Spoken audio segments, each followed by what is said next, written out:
Ladies and gentlemen, boys and girls of all ages, House of Havoc proudly presents their podcast tag team champions of the world. The big guy, Chris Johansson, the muskrat Alicino, and as always, I'm that J-I-double-M-Y, the death of Kayfabe.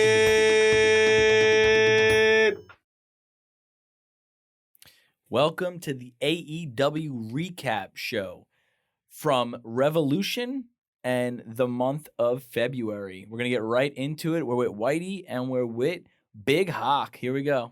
Love that. You're like Dean Malenko, bro. You're like the man of 1,000 nicknames. Yeah, dude. Hell yeah. Like that. So last time we spoke, Big Whitey, you weren't here. We did an emergency podcast the day Cody left. Thought we would have more on it, but there hasn't been much on the Cody news front. But the one thing that I had to say, and I didn't want to say it when we did the emergency show, but assuming he's going to go to WWE, right? All of these big Cody AEW moments that I loved so much, the Throne Breaker moment, the wrestling is more than one royal family, the shots that he's taken to them on TV, all of these things. Now, assuming he is going back, it comes off as a fucking toddler whose parents just had a newborn baby and is now acting out to get attention. And it kind of, to me, makes it seem like this whole thing was just an ego play for Cody to get the love and the admiration from Vince that he didn't feel like he got the first time around. I think Cody, in his heart, really felt like he was doing the right thing when he left. He was. And I think that Cody, till the end of time now, will invest in Cody. And if investing in Cody means going back to the WWE, that's investing in Cody. Fucking get a bell. This man hit it on the goddamn head right there. That's it. You open up the show with fucking fire, right? So I guess I got to bring the energy too, because you open up with a hot take. I mean, am I wrong though? That's you just are. The way it feels. No, you're not. You're not wrong, but you're wrong in the sense that Whitey, you can't be more right than Whitey is. You can't be. He literally just said, I don't care. WWE is no longer my family. The only thing I care about is Rhodes. That's the only thing I care about. He did what he had to do to get over on the independents. He did what he had to do for AEW. And now he's chasing money. He's chasing stardom. He's chasing lead roles in movies. Whatever it is. Dude, he could sign a 1-year deal with WWE. And when that 1-year deal's over, he can go back to AEW. He's Dusty, bro. He wants to be Dusty. I know he does. He wants 100%. To be Dusty so bad. And Dusty, they were fucking him over at WCW. He was the most loyal WCW guy, taking shot after shot after shot at Vince. And he said, "You guys are gonna fuck with me. I'm gonna fuck with you. Hey Vince, I'm coming up." You know right. What I mean? I don't think it matters. I think from a if you're looking at everything like, and it's a really good way to look at it, and a lot of people look at it that way in the sense that like story matters, right? But if you go broad stroke, like everything he's doing is the right thing to do for him and his family and yada yada. Now, don't get me wrong. It's going to be hard to get over, not in the eyes of the average fan, in the eyes of the diehards, the people that watch both shows like us, right? It's going to be hard to get over because you're going to sit there and be like, well, you did this and you did that and you did this, right? But there's just as easy, like he could go there for 1 year and turn around and come back and somehow lead a Ring of Honor fucking invasion, like we said. A year later. He's kayfabing all of us, bro. He's kayfabing all of us. You think so? Yeah, I think only he knows. I think he knows exactly what he's going to do. I think he has a 3-year plan lined up. Well, I brought up the idea of like if you want to do this short-term deal with Vince, I don't know if I ever brought this up to you, maybe in text, not in person. What if there's some sort of language in this deal where it's like, yeah, fine, like I'll come over, we'll do WrestleMania, I'll do the work, I'll do the job, gonna be a big pop, whatever.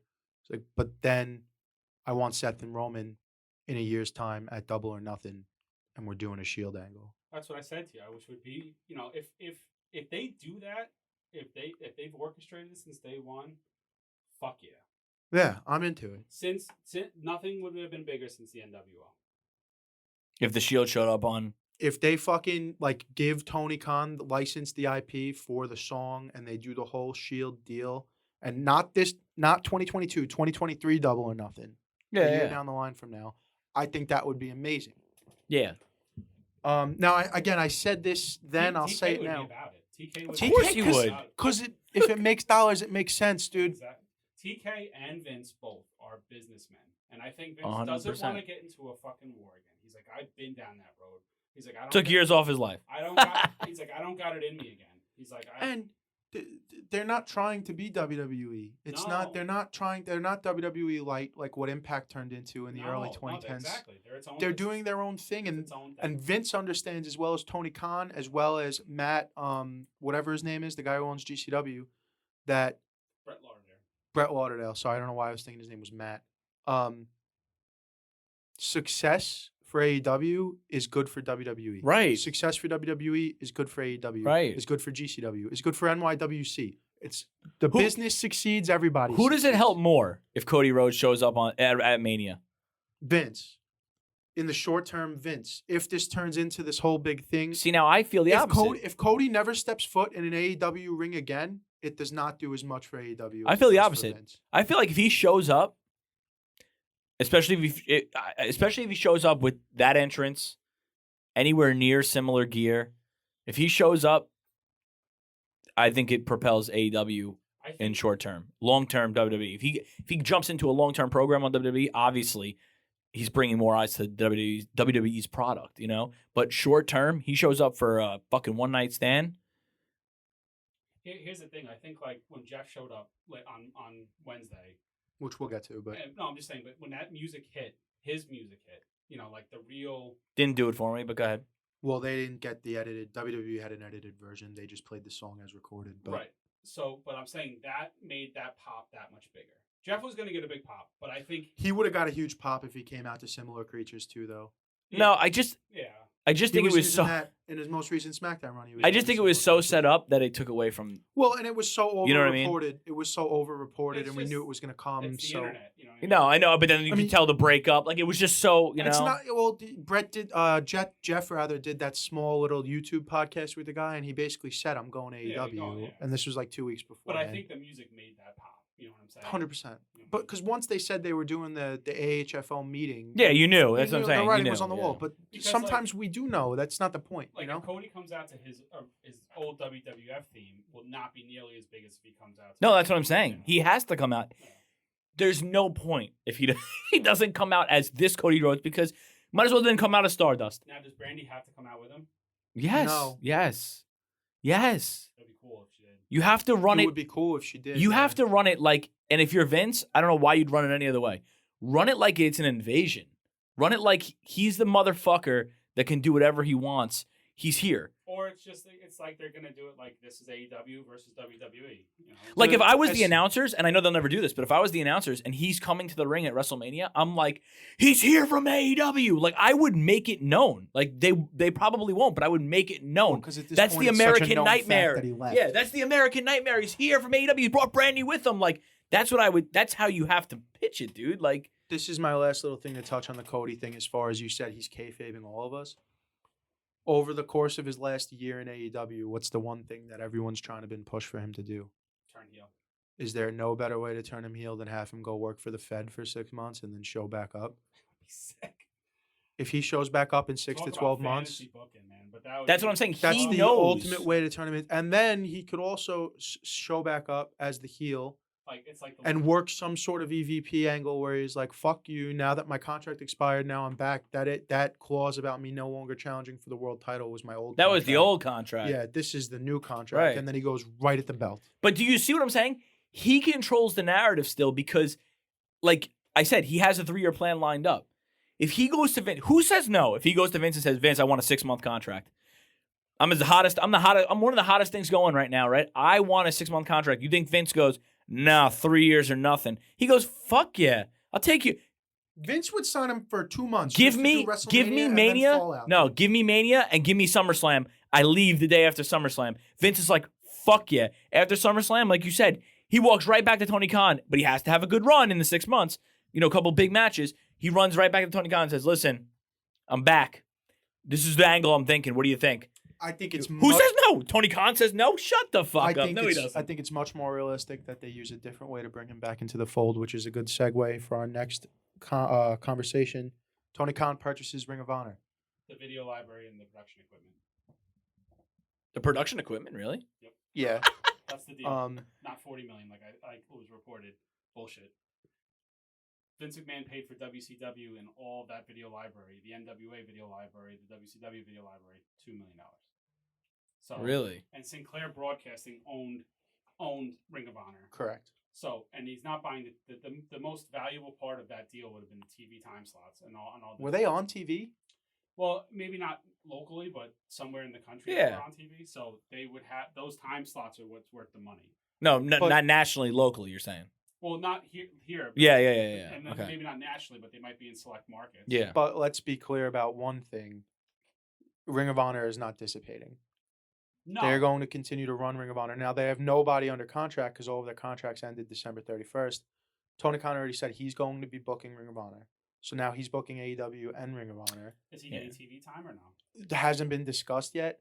The Super Card of Honor, which happens every year, WrestleMania weekend, is still happening. Apparently, creatively, that card is in a flux now because now the Briscoes are on the card, but they don't have a challenger yet. I thought that was the Hardys. It's not that. It's not that card. It's a separate card. FTR? Because they've been talking. Who knows? It should be. But so Did you watch Wednesday? They when fired Tully? Yeah. I Okay. saw. not. I didn't. They're see trying to it. get Brett. Yeah, they're trying to get Brett the Hitman Hart. I don't know about TK. The FTR themselves. are FTR trying to tweeted get- at they Brett tweeted and at said, him, "We yeah. need you." Interesting. That would be fucking But real sick. quick, because I just want to highlight on it, I read the other day that Warner Media does not want the Briscoes in AEW. I understand why. I mean, Why do you say that? Well, first of all, the one Briscoe brother lost his like 4 front teeth in the ring. Never got him fixed because it's a badge of honor. So he just has a hole in the front of his mouth. Okay. So right away, they don't want that. And they're just like, I mean, why do you think they don't want that? They're just not really like, They're too gully. yeah. They're way too gully. I mean, I love them. They're fucking awesome. Incredible. Their promos are awesome, but they can't be on. They're tough. Standards and practices are tough. I'm surprised they let them get away with all the shits and F-bombs and.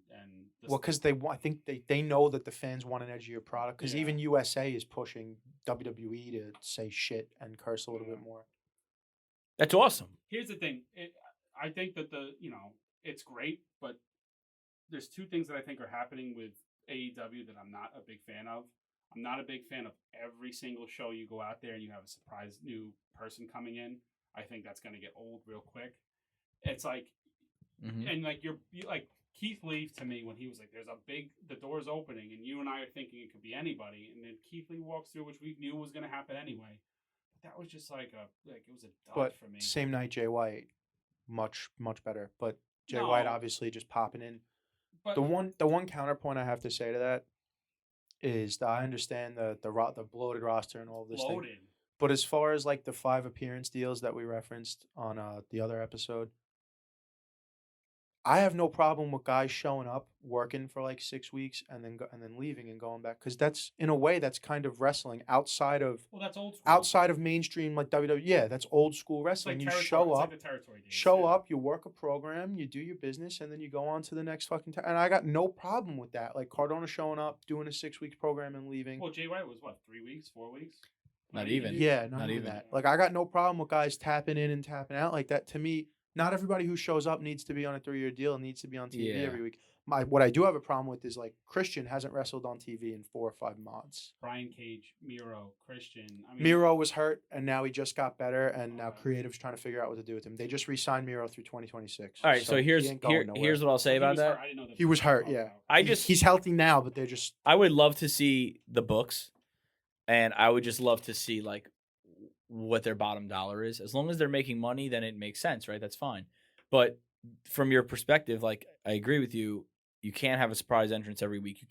You can't bloat the roster too much because then it turns. I don't want it to turn into another WWE where there's 2 shows and like, well, there already is, but you know what I'm saying. Like Ring of Honor there's guys from Ring of Honor. You know what I'm saying? Like, Well, if they could do it where like they have Ring of Honor be its own separate entity on TV, and you're going to get some of these because like you said to me, like, do all these guys deserve to be on TV? Like, sure, of course they all. yeah, deserve but it's to. not gonna feel like that. I would love to see them all on TV, but like the thing is like if you're going to use that Ring of Honor platform to get some of these AEW contracted wrestlers onto Ring of Honor, plus have Ring of Honor. Yeah, no, I agree. well, that's the thing. Right now they have no roster because So- nobody's contractually obligated to Ring of Honor. So My fear is that as Tony. far as who the roster is going to be, Tony could just decide this is the line. And Right. All of you are now But Ring of Honor guys. but he Like- has to. Are are they just going to be YouTube or they're going to be on TV? I would imagine Or is it he's. gonna be like I a would streaming imagine service? Tony is going to get it. Well, streaming service is coming one way or another, and then forget about it. That's what HBO. But I would imagine he's going I to heard try. HBO, yeah.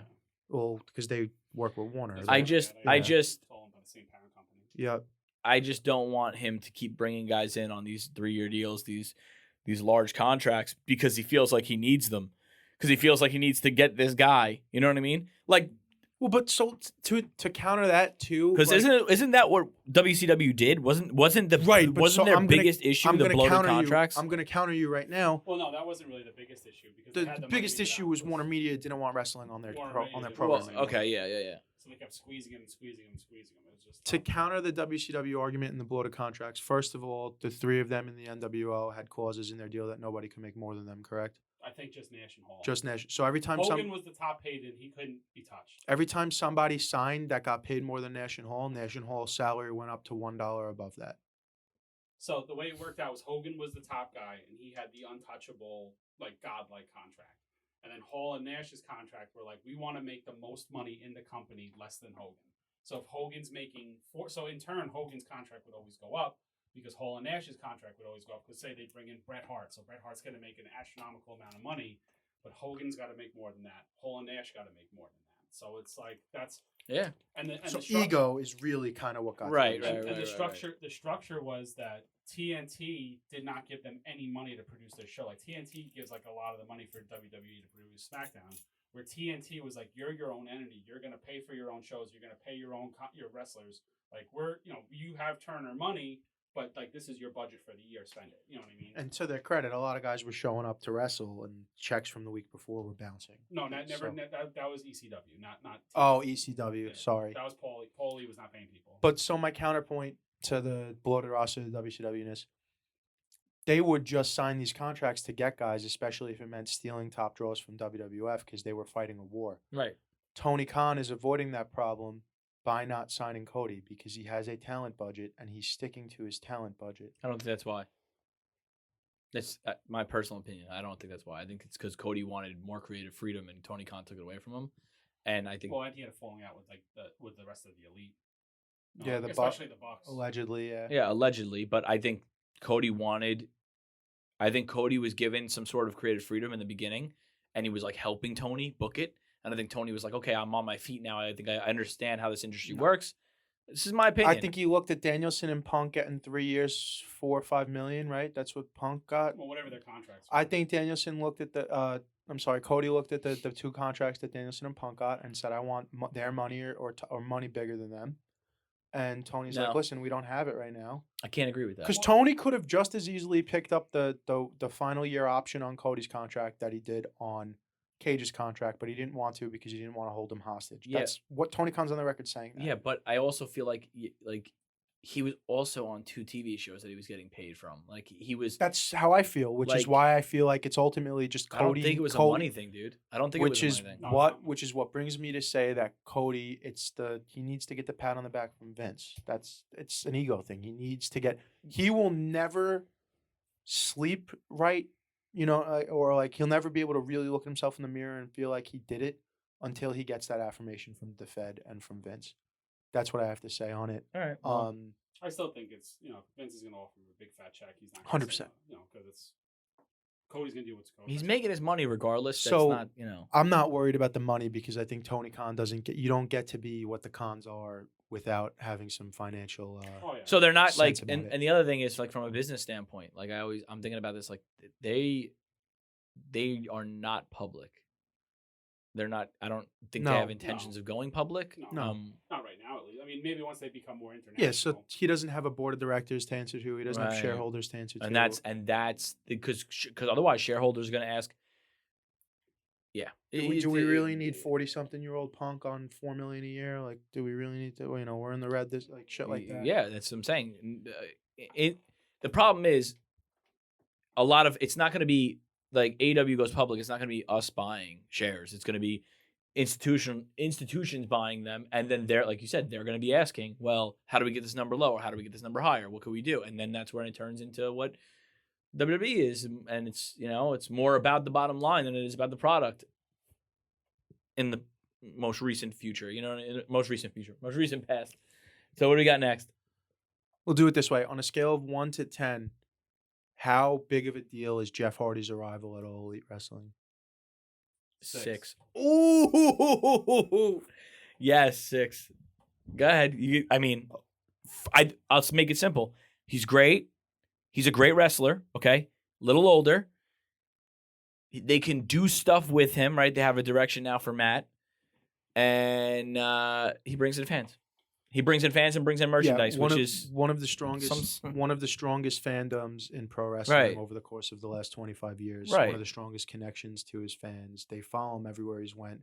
No, by all accounts, this guy should have been thrown by the wayside by the fans. If not in 2005, if not in 2009, definitely by Victory Road 2012. Yeah, 100%. Everybody should have thrown this guy by the wayside, but we don't because for whatever reason, there's something about him. There's something about him that makes the fans they love him. They're gonna keep coming back to see him. And before I toss it over to you, the nostalgia shit, the loaded theme song coming out. I even said when they came out wearing gear from it looked like what they wore in WrestleMania X7. Yeah. I'm like, yo, Jeff, the see-through, the sheer mesh shirt went out of style 30 years ago, bud. It was never in style, dude. He made it in style. Get the fuck out of here. So that'll probably get old quick, but I think there's plenty of possibilities for Broken Matt Hardy and Nero or Broken Matt Hardy and Willow. I would love to see Willow get a second run. Now, I want Whitey to get his first opinion, but I want to go off what you're saying.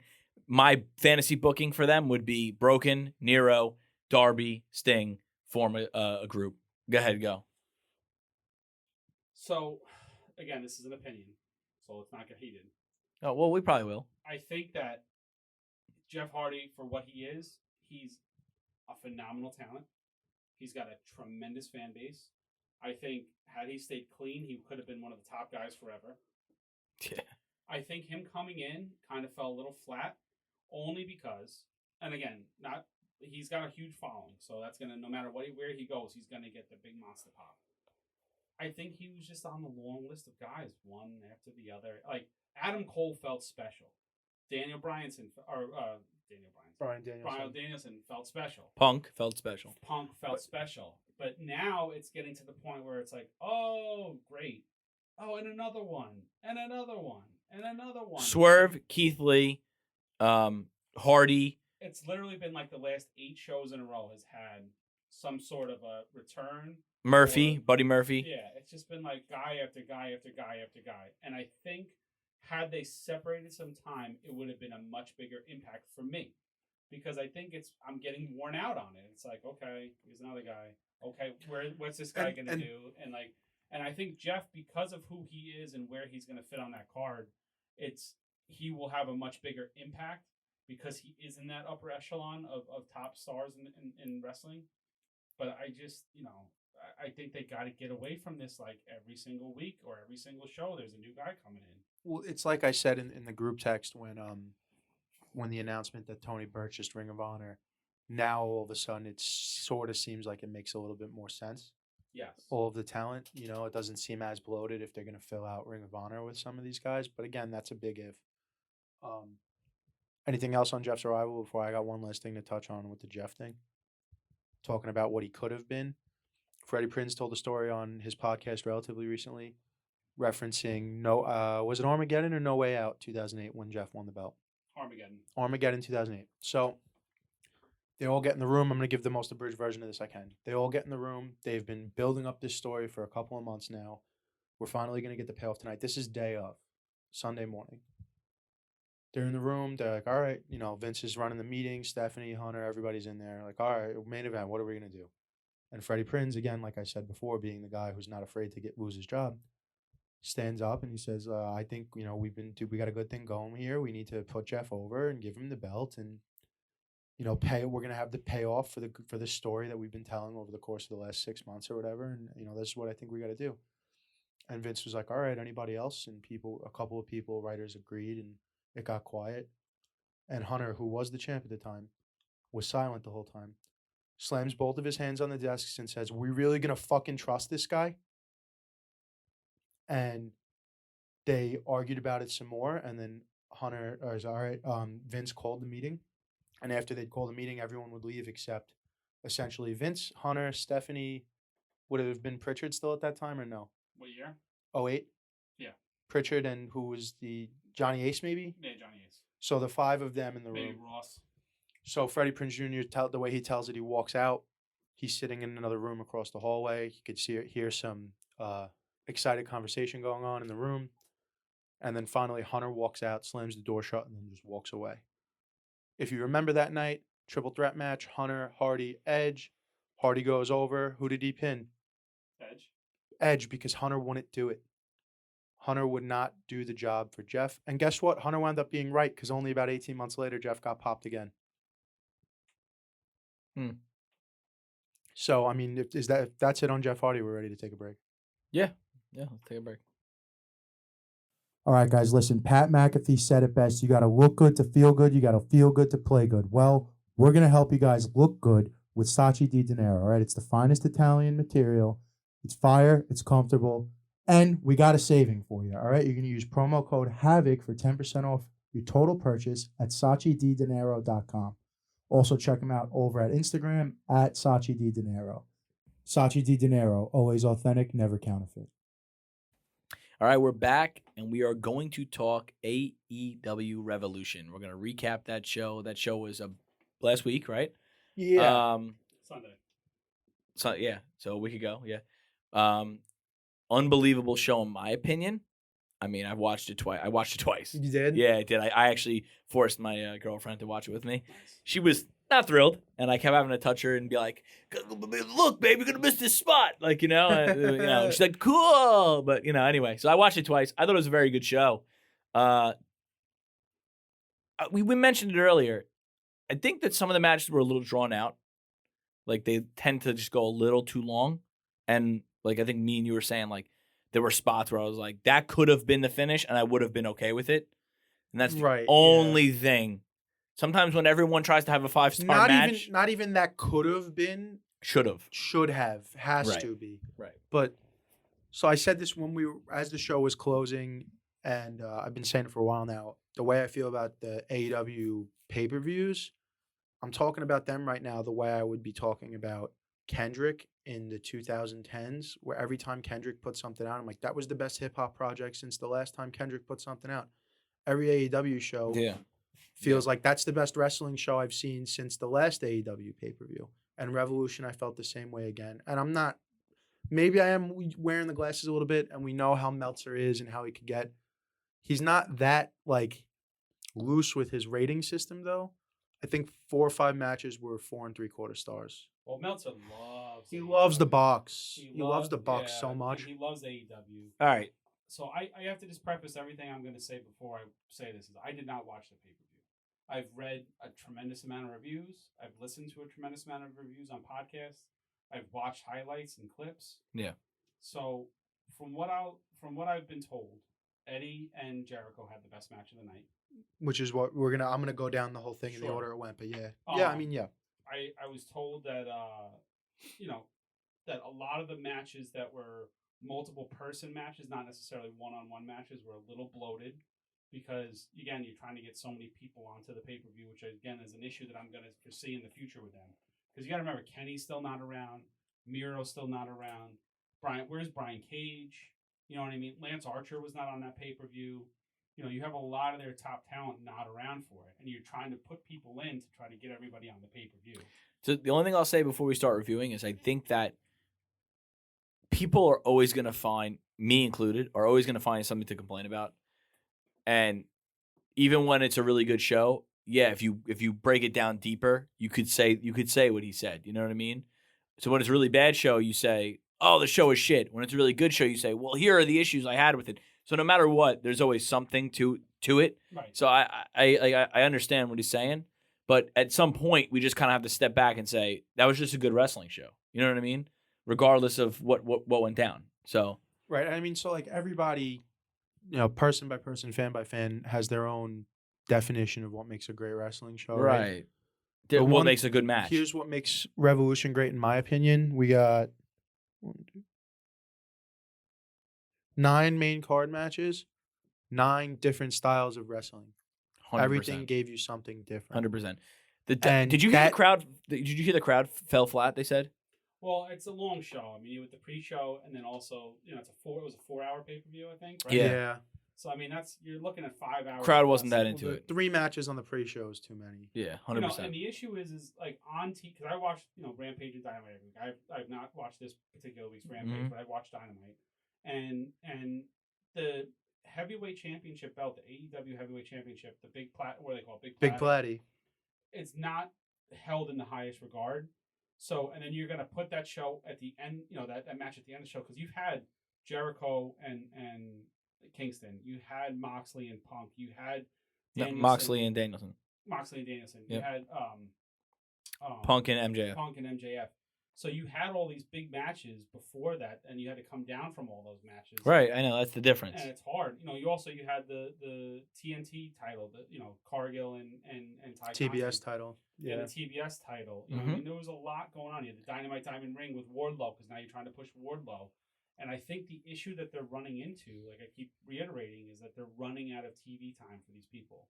When you only have 4 pay-per-views a year and you only have 3 hours of television a week, because like I don't watch Dark and Elevation. But that's not for them a lot of the time. It's not for the main roster, so to speak. No, storylines. I understand, but it's like you're still trying to find, because now you have Keith Lee, you have the House of Black, you have, where's really, other than being like the bitches to Hangman, where has Dark Order been? You're not seeing John. They've been flopping around since Brody passed. No, I know. It's just but that's the thing. Is like those are the guys that I want to see. I want to see these guys. Like I want to change the channel to see something different at this point. Well, they're starting to set the breadcrumbs for the Dark Order and leaving Hangman. Yeah. Did you see that? I saw that after the because he picked whatever. He picked the Bucks, and then they were like, Johnny was like, oh, who's gonna do it? Me and Alex? You want Anna? And he was like, oh no, like I promised the Bucks I'd let them get their hands on whoever again. So, but then the Bucks said we're out, like we're not touching Hangman. Right.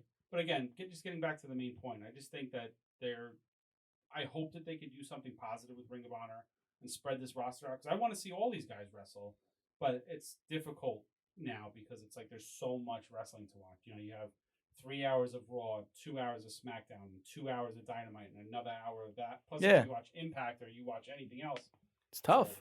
Well, I mean, eventually you're gonna have to pick and choose. You can't. Right, watch you're gonna have to have some fandom to one. That's why we're gonna have, this is for you. WWE is for this kind of person. AEW might be for this kind of fan. If we're gonna be doing a podcast like this, you gotta watch. It's a lot of stuff. Yeah, it's a lot to cover to try to And again, I love wrestling and I'll watch as much wrestling as possible. But it's I think AEW needs to kind of pump the brakes a little bit on bringing guys in, because it sounds like everything's getting bloated. So we're gonna grade each match. Is that the plan? What's the plan here? Yeah, grade it. Talk about it. Go ahead. Jericho versus Eddie opened the show. Red hot. The right match to open the show. This was a classic Japan strong style wrestling match. I mean, Kingston, to me, it's a shame he's so old before he's getting his due, because Kingston's amazing. And I know it's because he's, again, one of these guys who's probably not. He says, I'm not a sports entertainer. He's not someone Vince would want. He's not a body guy. Well, he's too real. That's the thing. He's so real. He's and, like, real. we're from the area. Like, he's from Yonkers, New York City area. Right. We're from Long Island. We know guys like Eddie Kingston. Like, I've met guys. I know guys who. So, I think it hits harder a little bit with us. But I still think King is one of the best on the stick. Let me ask you, from you guys' perspective, was this the best match Jericho's had in AEW? Yeah. Probably. From all accounts that I've heard, because again, I didn't watch the pay-per-view, but from all accounts I've heard, this is the best match that Jericho's had, and obviously it's the best match both of them have had. Yeah. Oh, definitely King. Yeah, definitely Kingston. Yeah. And the right guy goes over. Well, I'm glad the pacing was good. I didn't care who went over, but if it meant what happened Wednesday, then it made sense. No, Eddie needed the win. Eddie needed the win for sure. Yeah, you guys both felt strongly about that. I didn't feel strongly about that, but well, who's Eddie beaten? No one. He's lost to everybody. Right. No, 100. I get you. Yeah. Eddie needed the rub, and this was definitely Eddie's like kind of taking his opportunity now to like show his love for wrestling and his style of wrestling that he loves, and like kind of opening the door to people who might have eyes on AEW that aren't familiar with stuff outside of sports entertainment. Mm-hmm. Like he tweeted the other day, I'm ending the conversation right now. The all-time GOAT of professional wrestling is Terry Funk. No argument about it. You ask a lot of people younger than us, they don't even know who Terry Funk is or what he did. I mean, just from my perspective, how do you argue that? You can't. The one guy, I forgot who it was, said I'm fine with it, but the only argument I would make was Kenta Kobashi, which is again, I couldn't tell. I haven't seen one if you haven't Kenta seen match. It, I've seen Terry Funk, and Terry Funk, you could argue is the best, however you want to describe him. So he's taking his opportunity to go out there and like, well, you guys don't know, like you don't have a lot of familiarity in the strong style wrestling, which I love so much. Well, now you don't have a choice. You're gonna watch it for 20 minutes, and a lot of those guys love that strong. I mean, Yeah. Bryan Danielson and just all these guys, Moxley and Kingston and excuse me, a lot of the guys that have been over Japan. So now they're that's what AEW has been able to do is introduce people to things that they haven't seen before. I give it. I mean, how are we doing it? We're doing the letter grade. Sure. I'll give it an A. You want to switch it up for AEW instead of WWE? You want to go number grades 1 to 10? 5 stars. You want to go out of 5 Oh, stars? that's I'm too not rating tough. it. I'm not No, rating so it. I'm not gonna do that because It's too tough. I already saw what Meltzer ranked them. So I'll go 1 to 10. 1 I'll to go 10. Switch it up. AEW gets 1 numbers. to 10 hard numbers. No. Are you a fucking? Are you You're right. joking? Everyone knows the rules. Holy shit! Whole 8 numbers. 8.9. I was gonna go 8.8. So there you go. I can't grade because I didn't watch. All right, Fair fine. enough. You won't grade You got 8. Did I cover it all? You want? Anything you No, wanna add? I don't. No, you covered it all. Wednesday. So now you got basically the follow up was The Jericho Appreciation Ortiz and Society. Santana. Ortiz and Santana came out to make the save. No, I'm saying that you think they'll form a little group from New Yorkers. I mean, I don't know if they're going to form a group, but they're definitely always kind of going to be boys, Yeah. which is fine because there are a lot of They're stables not, now. They're not factions or stables, but they're like you said, it's like Friends. grouping. Because like the best friends, are they a stable or are they? They're a stable. Yeah. I don't know. Go ahead. We'll go next With match. Danhausen? Triple Oh, threat God. tag match. I love Danhausen. I love that. Jurassic Express versus Red Dragon versus the Young Bucks. I mean, this is just your typical 3-way tag match. No, it wasn't. I mean, in terms of style. I in terms guess. of Yeah, style. and booking. Yeah, I guess. Yeah. But you know, I loved it. I think all 6 of those guys are super yeah, talented. it's just ridiculous. They're doing great. What they're doing to build the ultimate Kenny and the Bucks versus Undisputed Era is. I mean, you just see the writings on the wall. 100%. Yep. It was all to drive that storytelling forward, which kind of at the the Jurassic Express's expense in a way. I still think it was a really solid match. I mean, like all of these matches tend to be, that anything that involves the Bucks, it's spot fest a little bit, Yeah, here's the one thing I'll say, and I really liked the match. Like, I really liked this match. This is the one that I was like, Valentino, you got to watch this match. I'll say 2 things. A little too much with the super kicks. We get it. Yeah, it's a super kick party. We get it. Take it easy. My problem with the super kicks comes much later, but And the other thing is Doomsday. the Doomsday Device. The Doomsday I Device. fucking hate when people kick out of the Doomsday Device, You never dude. kick out of the Tuesday device. Well, they kicked out. Don't get well, me they- started. well, they Don't get did, me dude. started. There were 2 spots in this where I was like, yo, if that's gonna end it, like that's gotta end it. You know what I mean? Like, Yeah, they did like Luchasaurus had him up on his shoulders, and Jack Perry did like the jump from the apron to the outside, jump off the rope onto the top, and then did the. It was but a no sick- no hands on the ropes. Yeah, he did the jumping. Did it jumping the whole time. It was a sick take on the Doomsday Device. But if you're gonna do the Doomsday Device in any capacity, 1, 2, 3, or someone breaks the pin up, no fucking clean kick out of the Doomsday Device. I won't have it. Here's my issue. I think that Red Dragon has phenomenal psychology, Yeah. wrestling Yeah. psychology. I think the Bucks have the absolute worst wrestling psychology. And again, this is one man's opinion, but I think the Bucks are overwhelmingly talented in what their abilities are in the ring. Yeah. They I mean, that's can't obvious, yeah. sell for shit. They can't tell a story for shit. They're spot monkeys to the 10th degree. I think they're, again, hugely talented, and if they could just learn Absolute heat magnets. yes. Oh my god, dude. But The they're like- goatees, I was like, this guy. but they're 2 out of 5 because they can't sell, they can't tell a story, or 3 out of 5 I'll give them because they can talk. They're great heels. They can perform the moves like nobody's business, and they can go like nobody's business, but they can't tell a story. They can't So a sell. guy like Cesaro's great at everything, and that's fine. But sometimes, or I should say, above average at everything, right? But sometimes you don't need that. Sometimes you could be really good at just a few things and get by, and Yeah, that's what they do. Can I just make an argument more? And I'm gonna pose it as a question, and we don't have to overkill it. But do you think the reason that the Bucks specifically, but a lot, because AEW does get blasted for being a spot fest. But I don't think it's just AEW. I think it's the way wrestling is right now. it is the way wrestling is. Yep. But my argument that I'm going to pose in the form of the question: are the Bucks the way they are as in terms of their, the super kicks and the high spots and not as much on the psychology aspect of it? Do you think that might be because they came from the indies in a time where there was no scripted television, where you have a lot of people that might be at a live show for the first time, or a clip might get put up on Instagram, and what's going to pop? Maybe. What's going to pop on Instagram for Ring of Honor when they're not on TV? That's the high spot, the Canadian Destroyer off the ladder, yeah, whatever but it that's is. the issue is like, when I'm watching a match, I want to see them tell a story. Like Punk and MJF, from all accounts that I've seen, told a phenomenal story in the ring. And they were slow, they were plotting, they weren't high impact, high octane. Where this match was like 100 miles an hour from the start to the finish. And I think that when you like Shawn Michaels could do all the shit that the Young Bucks do. You know what I mean? But he would tell a story in doing he would utilize what he could do to tell a story. And I think if the Bucks could learn how to do that, then they would be, in my opinion, the greatest tag team in the world. But as of right now, I think that they're not even the greatest tag team on their own roster. You know what I mean? I think, and again, I'm an old school guy. So You're gonna say FTR? Yeah. Yeah, FTR might be. Because they tell a story. Right, that's fine. But that's I don't know if you guys picked up on this or not. The tag ropes are only in the ring when FTR wrestles. Yes. They're not even on the ring unless FTR is there. Right. Really? Because they're the only ones who They're the only ones who, and it's part of their deal now is that they Dax makes an effort to show you that he's grabbing the rope. Dante Martin, that's a guy who can sell. Like that guy sells like a fucking champ. You know what I mean? He goes out there. His brother is so lucky he didn't take off without him over the course of the last year. Right, that's what I'm saying. No, Dante is the one that was there, right? Yeah, Darius is the one. Darius is so lucky that Dante didn't take off without him. Because Dante's, he can sell his ass off. He knows how to tell a story. He's got phenomenal facial expressions. He can do all that stuff the Bucks do, but he knows how to tell a story with it. If I'm a tag team indie wrestler, like my brother, like me and my brother are tag team, I don't know.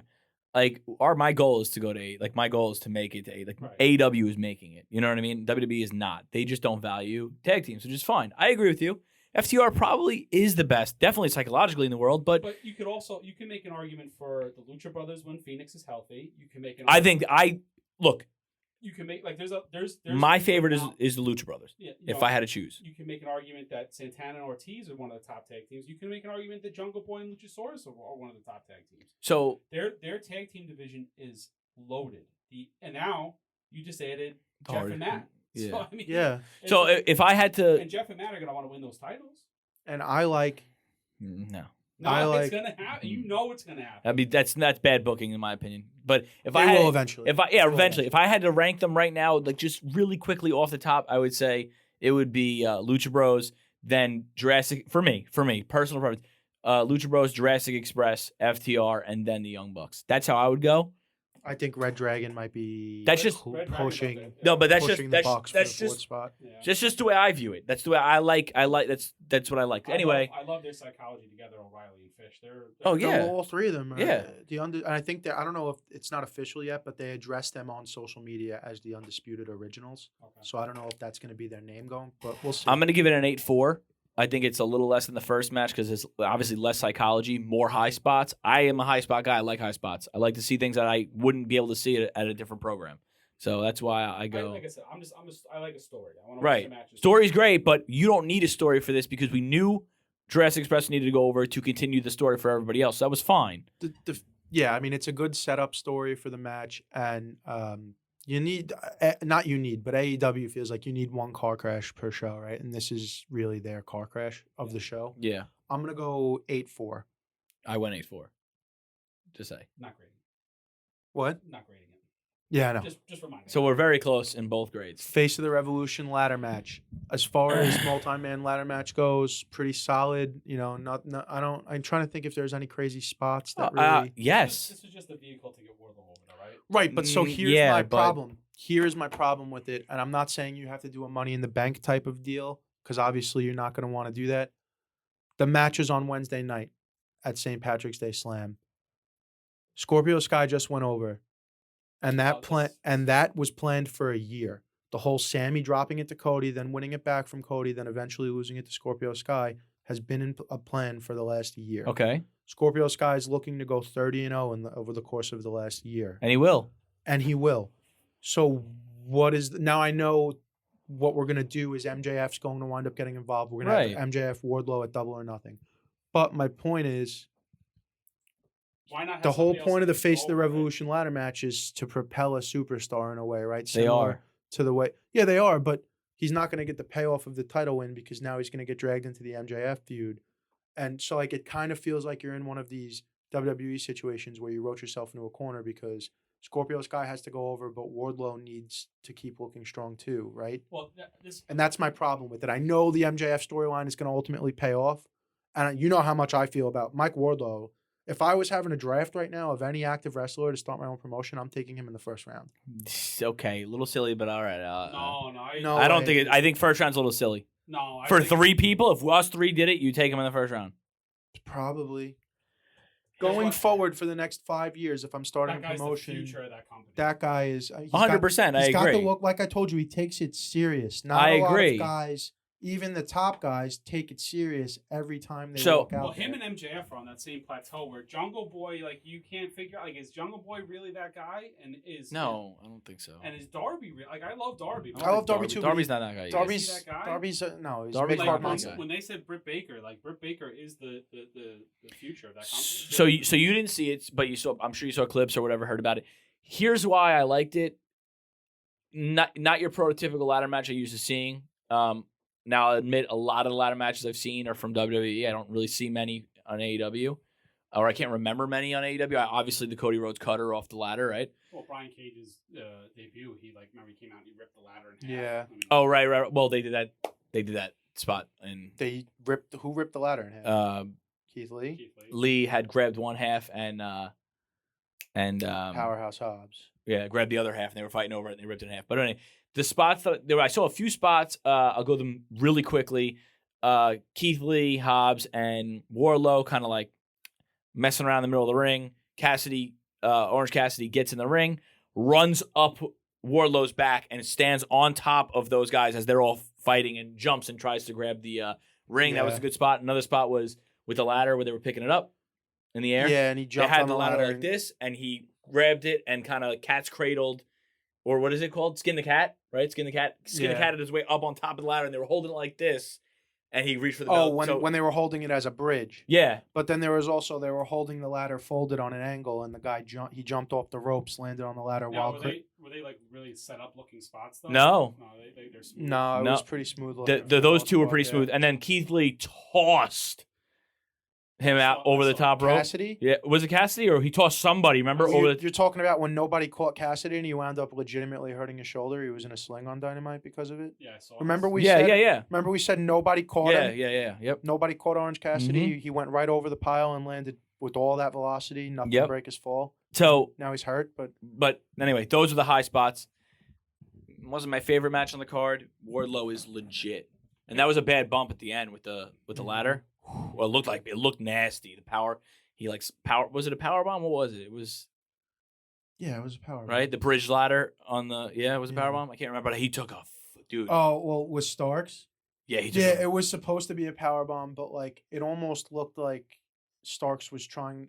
It was a botched power bomb, but it was almost like they did it slow on purpose because it was a dangerous looking spot. Yeah. Now let me ask you this: to your point before, should they have not had Wardlow in this match, and instead just had Wardlow do what he did in the MJF match? No, because he looked like coming out of this match.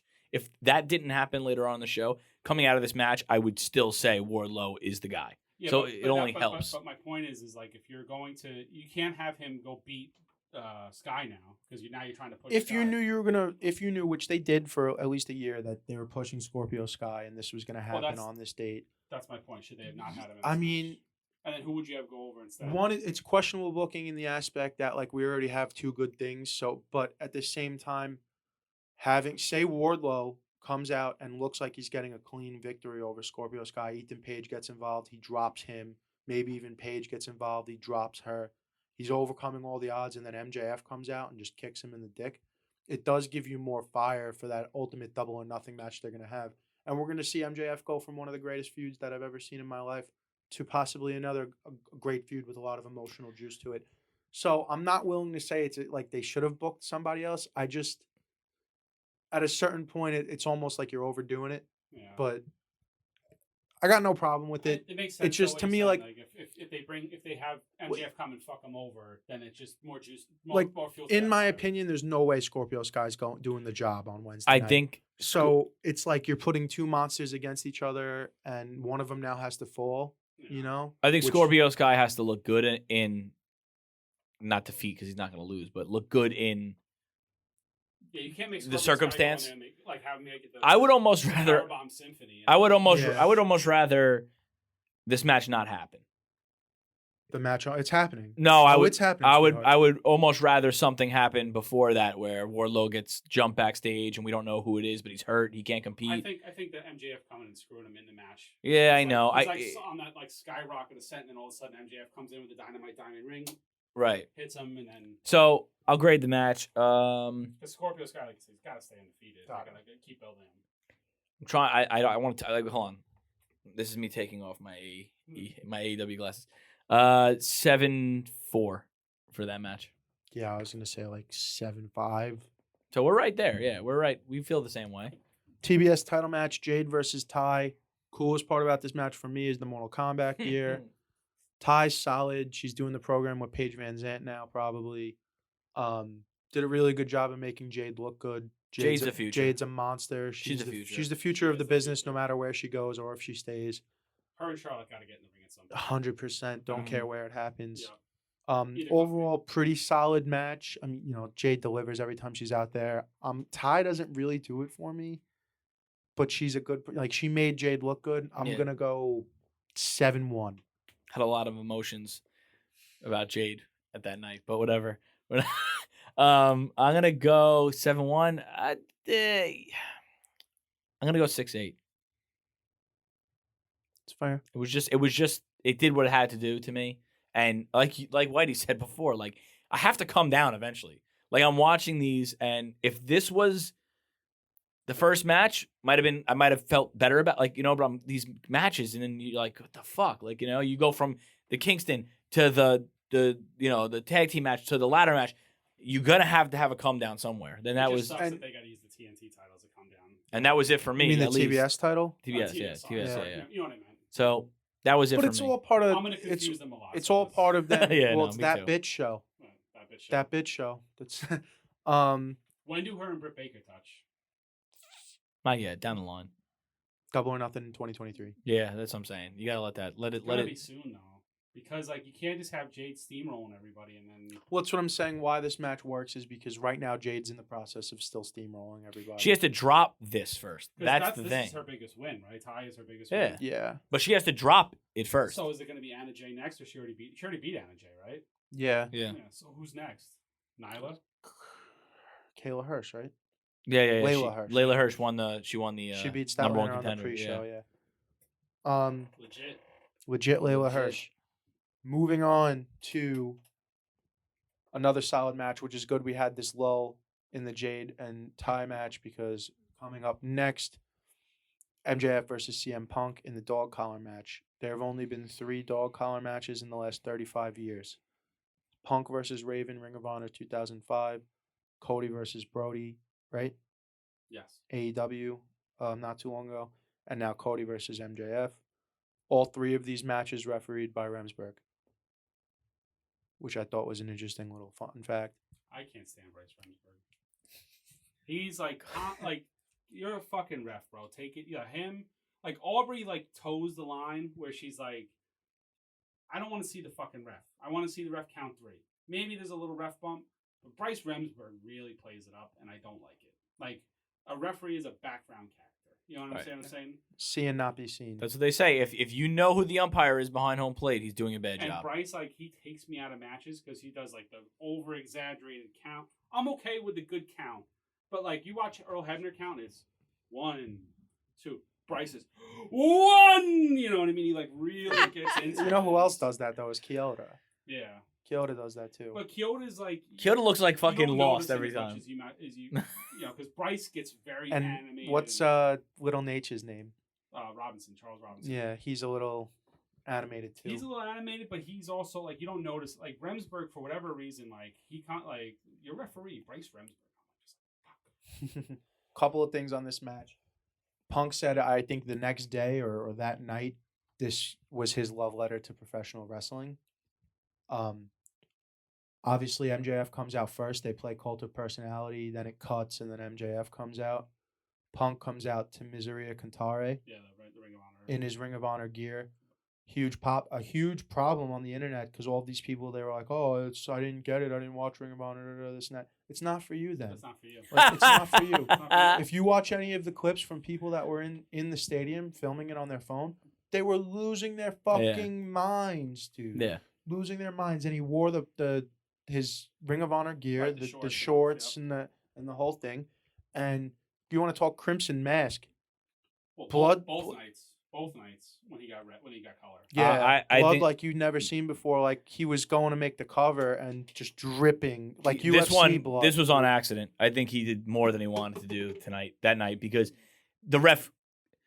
There was a doctor ringside, and there was there were several times, right? The referee looked at the doctor and was like, So losing a lot of blood. or like you could see it. You could see it. The doctor, like they showed the doctor, and he was like, "Do I have to should I stop? Not stop the match, but do I have to go in there and see how bad it is?" Like that's how, right? Like twice, I was like, "Oh shit, Yeah. are they gonna stop this thing?" Like, I didn't see it, but I saw it on YouTube. The Eat Shit Max spot, love it.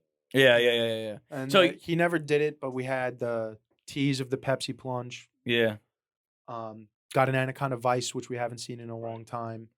And I think they used Wardlow coming out in a good way because it's not like Wardlow won the match for Punk. No, So- Punk already hit the GTS. And Wardlow didn't turn on MJF. He just, no, he turned on him. He did, but he didn't. he did. He did. No, he did. Yeah. I mean, you can't say he didn't. He did. No, I know he did, but it's not like it mean, wasn't he like your confirmed it. prototypical turn. It was, you know what I No, mean? that's pretty old. school. Really? Yeah, no, I loved it. No, I loved it. I loved the shit out of it, but I thought it was great how he was like couldn't find the ring, and he was like, "Oh, That's just playing with you. That's just No, it's perfect facial expressions by Wardlow." it's a known fact that they were doing this to pay homage to Roddy Piper and Valentine. and Valentine. He laid down the challenge on Valentine's Day, right? Yep. Very good match, old school, slow, told a great story. I'll get into more on the feud later. Oh, I'm well, giving this a 9.8. best feud. Holy best feud in shit. the last. You could say. I might 10 say years. ever. I might say ever. No, I can't. I won't say ever, but it was a very good feud. So here's the thing. Brett and Shawn trumps Yeah. that. You know what I mean? And you want me to go down the list? I can. Rock and Well, Austin trumps that. I think We you got need time to. for that later on. I think you need to let it simmer. Like let some time pass, you gotta and understand, then this look was a back at it. 6-month, great, phenomenal, best in the last 10 years, 6-month program. Yeah. That's a program you could go for. Look at Flair. Right, and but if they did- Steve-O. Look at Flair and If they did that Dusty, you know what I mean? 9 out of 10 times you do that program today, it's over in 6 weeks. I understand the argument in relation to time, but I'm just saying it was 6 months. I mean, they could have easily got one more match out of that, And I know that this.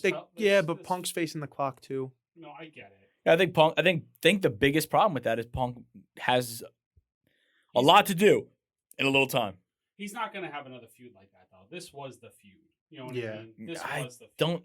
I guess because it came off so good, but I think he will have another 6-month run with somebody. I think he will have another long feud with somebody, Like this. and I think he will be a heel at some point. So like you got to. We say all these things that we want him Yeah, to but do. What face is over enough for him to be a heel where it feels this important? We don't know. I'm not saying it's going to happen the next. I'm saying right Yeah. now, if you were going to No, I don't turn know. him today. Nope. I and wouldn't be able to tell you. I mean, even with Hangman, it would just be like, all right, he's going to beat Hangman. Who's next? No. I wouldn't be able to tell you. I wouldn't be able to tell you. They don't have another face over like that. Mike Wardlow. Eventually. Yeah, eventually. Not, but- now, not right now. Not Anyway. right now, but he doesn't need to get into that right now. Anyway, my take on the match is, Punk notoriously, anybody who watches wrestling, right, slow starter, right? We could agree with that he's a slow starter. He tells the story. MJF's right? slow starter too, though. Right. Well, They're both storytellers. That's why. this match was perfect for a slow start because it's the nature of the match. Well, you don't need them whipping each other in the first 5 minutes of the match with a chain. You No. need to build up. But it was a match that couldn't be done like that. I think. I mean,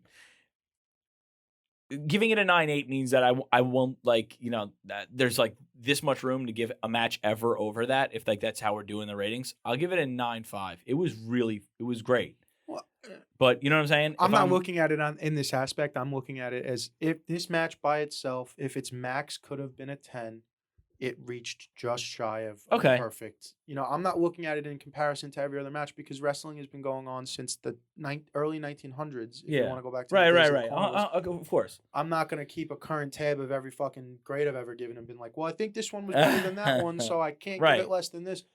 If the match itself, every match starts with the possibility to be a 10. Out of that possibility, it just fell short of being perfect, and that's how I give it the 9.8. Right. I'm grading it against itself. I go 9.5. I do think it was fantastic.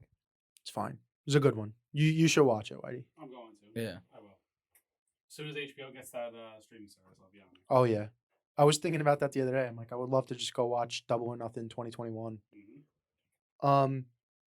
Britt Baker versus Thunder Rosa. Thunder Rosa's over like Rover right now. She doesn't really do it for me. I'm not a fan. I think she's ultimately going to wind up taking the strap. I'm not a fan of that either. The match was okay for what it was. Here's my thing. You could tell when Thunder came out for her ring entrance, you could tell she was losing right away. Because she comes out with this fire every week, and then all of a sudden she comes out. And, like, you watch the replay of her coming out. She's not there. She looks psyched out. And it was reported that the change of this match, the finish for this match was changed multiple times over the last week. So I imagine you're going over. No, you're not. You're going over. No, you're not. All right, no, you're going over. And then she might have walked in Sunday morning. We changed the finish. Britt's going over. And, like, it's not about wins and losses. You need to go fucking sell the idea that you're going to go win this match. Okay, don't be sad, Zach. So from the beginning all the way through the end, she doesn't do it for me. I love Britt. Here's my problem where we said Britt hit a curb stomp on the title belt and it did not finish the match. Cannot have it. Can't happen. Cannot have it. There's right away, the match, if I was grading it, just hearing that goes from a 10 to a 6. Right. So it can't be over. Now it can't be over a 7 to me. And I think it was her second curb stomp that she hit. It was a second curb stomp. So everything basically you're saying about that, again, another lull, another opportunity where now you have to follow up Punk. If I still smoked cigarettes, that would have been a smoke break. I would have went outside and smoked cigarettes. It's unfortunate both girls' matches were that way because they should not be positioned that way because if you look at the way WWE positions the women is that like Charlotte and Ronda, whether you like it or not, they're closing the night, which they should be, because whether Ronda's over or not, whether that match is over or not, it's the top female draw in the company, and then arguably one of your top stars because Ronda, whether we like it or not, she's a top star. Right. The one thing that I'll say is that I heard Thunder Rosa was shoot hurt. Oh, well, that's different. But then she came out on Dynamite and still wrestled, and she's going to wrestle again. So I don't know how hurt she really is. Thunder Rosa, I heard she was shoot hurt. I will say she's a workhorse in that company. Like she wrestles non-stop. She's a good worker. She's just something about her doesn't do it for me. She might be the best female worker in the company because she's working. She's got to have. I can't even tell you how many matches. She's got to have 80, 90 matches. She works. Like overall, Britt's the best. Of course, yeah. And if you ask my opinion, I think Britt holds that title until Jade beats her. Probably. You think? Yeah. Britt's amazing. Britt's so over.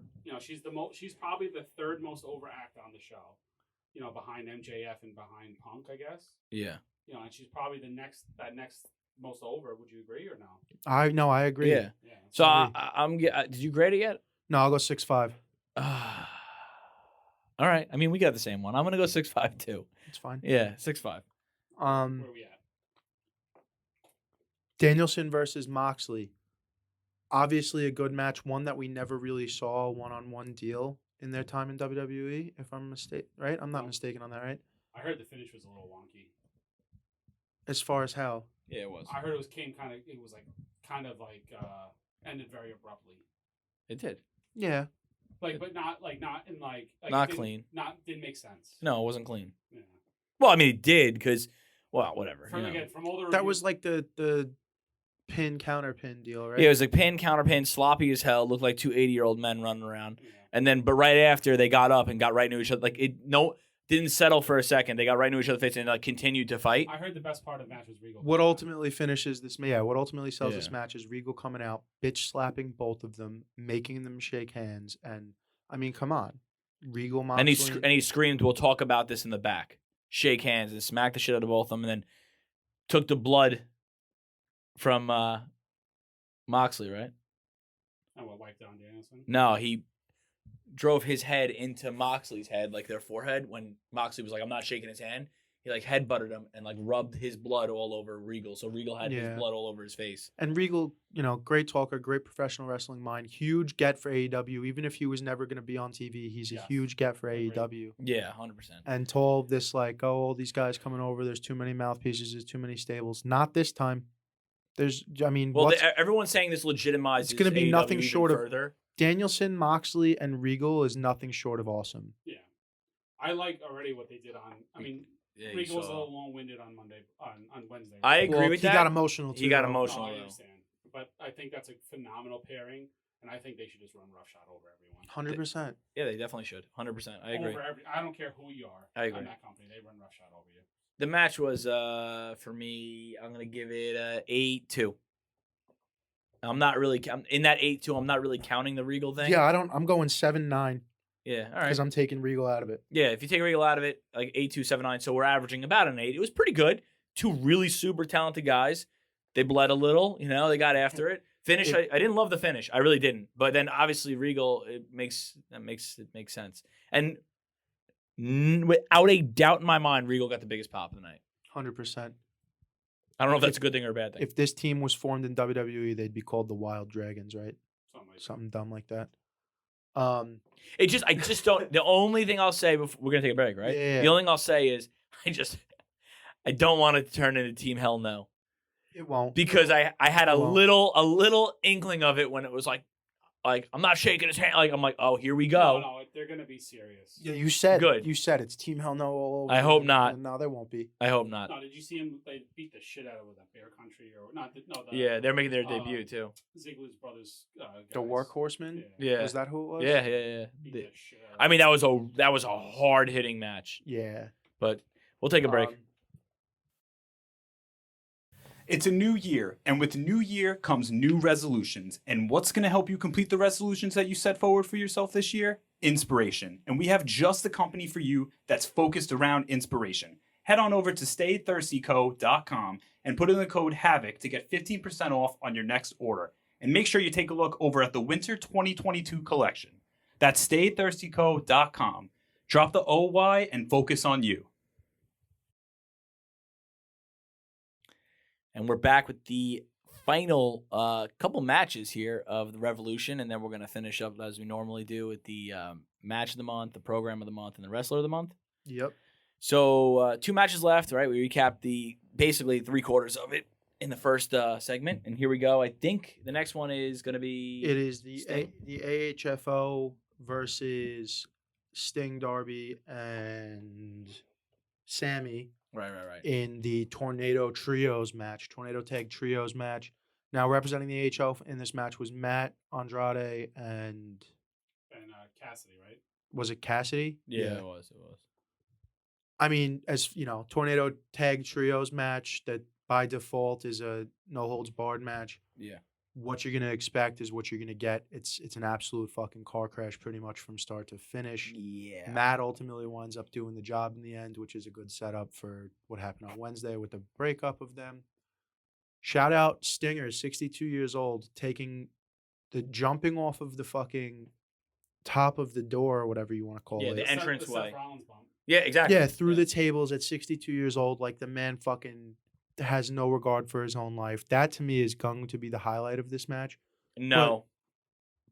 What do you got? The other bump. Oh, well, the Sammy bump? That Sammy bump the fucking was flux capacitor? fucking nuts. And triple the height.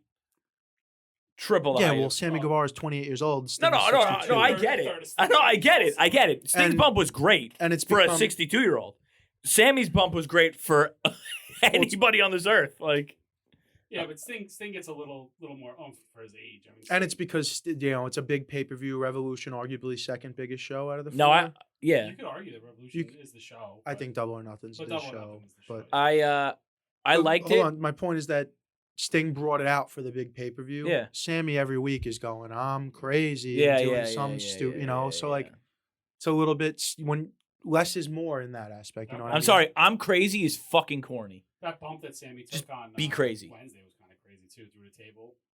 Mm-hmm. Yeah. I mean, like top rope to through the table on the ground. I mean, he's a nut job. Yeah, he is crazy. He's Eddie meets Jeff meets Sean a little bit. You're giving that's He's like not a really Sean. that's super high regard, dude.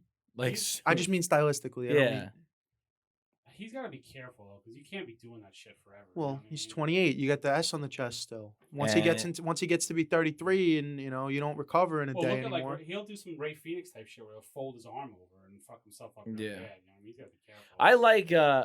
I like Sammy. I like Darby for what he is. Like he's not winning a world championship, But Darby's perfect in the spot that he's in. You know what I mean? yeah. Like, And I mean honestly, Tony Khan putting him and Sting together, unbelievable.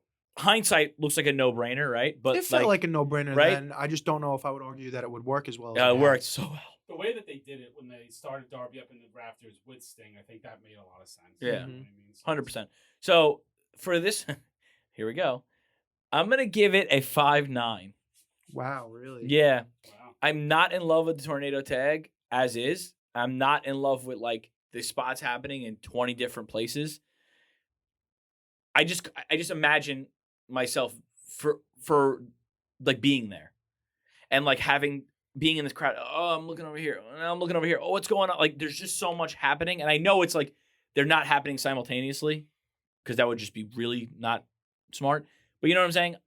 I don't know. And I don't know. I agree that anytime you got even a tag match, tornado tag, that winds up two guys over here, two guys over Yeah. there, it's a lot to look at. And the other reason that I have no problem with your score is placement on the card. We did these in the order that they were aired. So this is co-main technically. This comes Yeah. out right before Adam Cole versus Adam Page. This is a match that should have went on. You should have done Eddie, then this, Yes. then the Jurassic. Yes. Have your 3 fast matches to start. Then you have a little bit of a lull in the middle. You end the Yes. lull with Punk, and then you bring it back strong. There should That's have been just a my better opinion. match to amp to get you 'Cause more excited. when you for- have a 4-hour show like this, part of booking is managing the Right. crowd's gas. So what would you have done? What would you have done before the main event? I would have, without a doubt, question. Britt Thunder Rosa. No, see, in my opinion, I would have done Bryan and Moxley. Had Regal come out. Now the crowd's fucking going ape shit. Probably Let's do good it. too. Yeah. Now let's do the main event. You know what? I think they should have. To be honest with you, they should have closed with Punk and MJF. Then you're They asked Tony Khan about that. then you're watering down. I He's- feel like the title.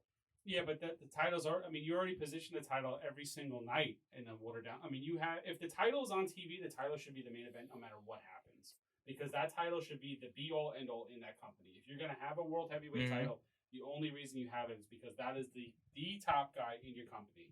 And again, we discussed it last month how Hangman wasn't getting over. He still hasn't gotten over. I mean, I last month was trying to get behind him, try to give him a little bit, and you guys were like, no, he's not getting over it. And now I have to agree with you. He doesn't work as champion. I think Cole should have taken the strap off of him. No, I don't think Cole's ready either. I think he's But- fine. You guys like so how many shit champions have we seen or shit title runs have we seen? Yeah, but that's the point. Is you don't need a shit champion. You need somebody who's going to. Oh, I'm carry saying the he's company. not. I don't think he's doing that bad. I don't think he's doing as bad as you guys think. Punk, Moxley, Danielson, and not just because they're former WWE guys. Those guys you view as champion. When Omega comes back, that guy's a champion. Everybody else is kind of, you want to put Jericho in that conversation. You want to put, if you're trying to build up Andrade or somebody like that. But like, I don't think that Hangman Adam Page is the guy right now. I think Wardlow's more ready to carry the strap than Hangman Adam Page is right hope- now. Tomorrow night, if I they hope- put on Wednesday night, if they put the belt on Wardlow, I think he's more ready than I Hangman is. wholeheartedly agree with you. I think Hangman, he doesn't have that confidence, you know what I mean, that you expect from your champion. I guess like he comes out and I think his win after he beat Omega, he had a little bit of that confidence, and then he went to that Danielson program, he had a little bit of confidence, but I think since Archer, that really kind of pumped the brakes on the whole thing. I thought maybe he might be turning it around when he cut the promo, I think on the Go Home Dynamite, when he said the last thing we're going to see on Sunday is the sound of a buckshot lariat, and that sound will be boom, mic drop. I was like, that's the best stick work I've seen this guy. And I'm positive someone wrote it for him Sure. and he practiced it. But it doesn't matter. It doesn't matter. I thought that was the best stick work we've ever seen out of him. And then I'm like, oh, maybe we might start to see something turn around. See, the reason I don't think Cole was ready is because his focus is not 100% on the title because he's dealing with all the infighting of his friends. That's fair. So if he had his, that I think could propel him to get to that title picture if his focus was that title picture. But like I said, he's so worried about, what are the Bucks doing? What's Red Dragon doing? Was there somebody else that he mentioned that they were going to bring in or something like that too? That I forget. It was like on Dynamite one week, and they were talking. Oh, Jay White, when Jay White was with them. Yeah. So I mean, he's not really focused on just the title. So I guess we're gonna get into this match. So I'll just score this one really quickly. 5-9 is fair. I'm gonna go 6-0. 6-0. Sting brings it above of him because anything in the fives is like middle of the pack. You'll see It was middle of the you'll pack. see a stronger main event on Tuesday nights than you would All this right, match. let me ask you. Sting's spot brings me to Let the me ask 6. something. If you take Sting's spot out of it, is it a Rampage match? Yes. Yeah, So it's like a Rampage main event. if you want me to grade each individual wrestler, which I'm not going to do, Sting gets an 8.5. Sting gets a 9. Yeah. But everybody else, I don't know. Like I said, if I'm grading the match, like I said, 5-9. If I'm grading the story, like to go along with it, and the result of Hardy coming and the whole, great. You're in the 7s now. Great, but that's just how it is. What for I'm me. kind of starting to get a little lost on, not lost on, but it's losing itself on me, is Sting and Darby are turning into these guys. Whenever you need a team, we're here for you. Whenever you're beefing with someone and the numbers are getting to you, we're your guys now. Because they were Punk's guys. Again, who are the top faces in the company? Punk is a top Punk. face, but we're all hoping that he turns heel. Cody was a top face, but no, they couldn't. The fans. He couldn't really get behind him. wasn't because the fans wouldn't get behind him. The top faces in the company are positioned as heels because the top faces in the company are the fucking elite. Really, Who cares? Who gets a bigger pop than Adam Cole, dude? Who cares? I think you need For storytelling purposes, I understand what you're saying, but like Hangman, you're positioning Hangman as your top face, who's just not getting over.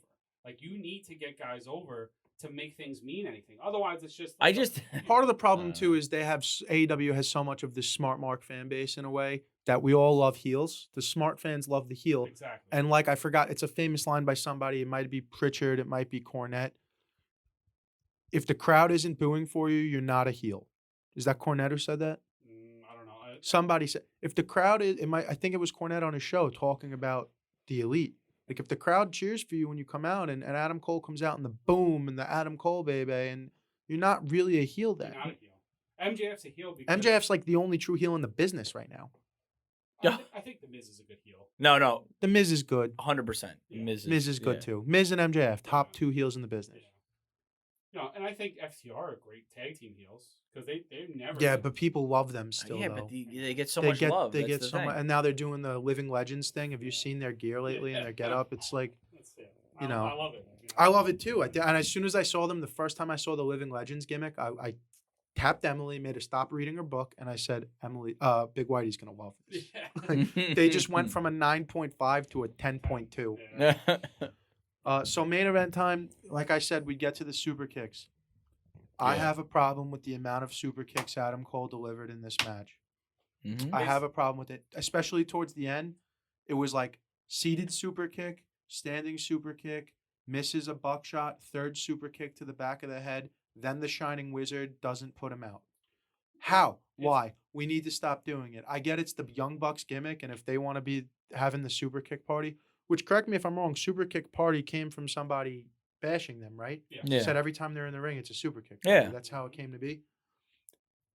I don't need They to. can't take criticism from the fans. These guys. And it's not just Cole. It's everybody. Like here's my other thing. I don't know if you noticed it. If it's not a member of the elite, it's not a super kick. It's a thrust kick. Mm-hmm. But no, Britt Baker does it. It's still a super kick. Like anyone, all these guys do it. I mean, even for WWE, the Usos do it all the time. They used to be their bread and butter. The comment is that wrestlers of old all had back problems. The wrestlers of new are all going to have fucking permanently bruised thighs because they're all fucking doing this shit. And it's Michaels used to be able to do it, and you couldn't see him slapping his leg. I mean, that was what made his super kick so awesome. It was like you never saw the guy do this, but now Drew McIntyre does the Claymore smack.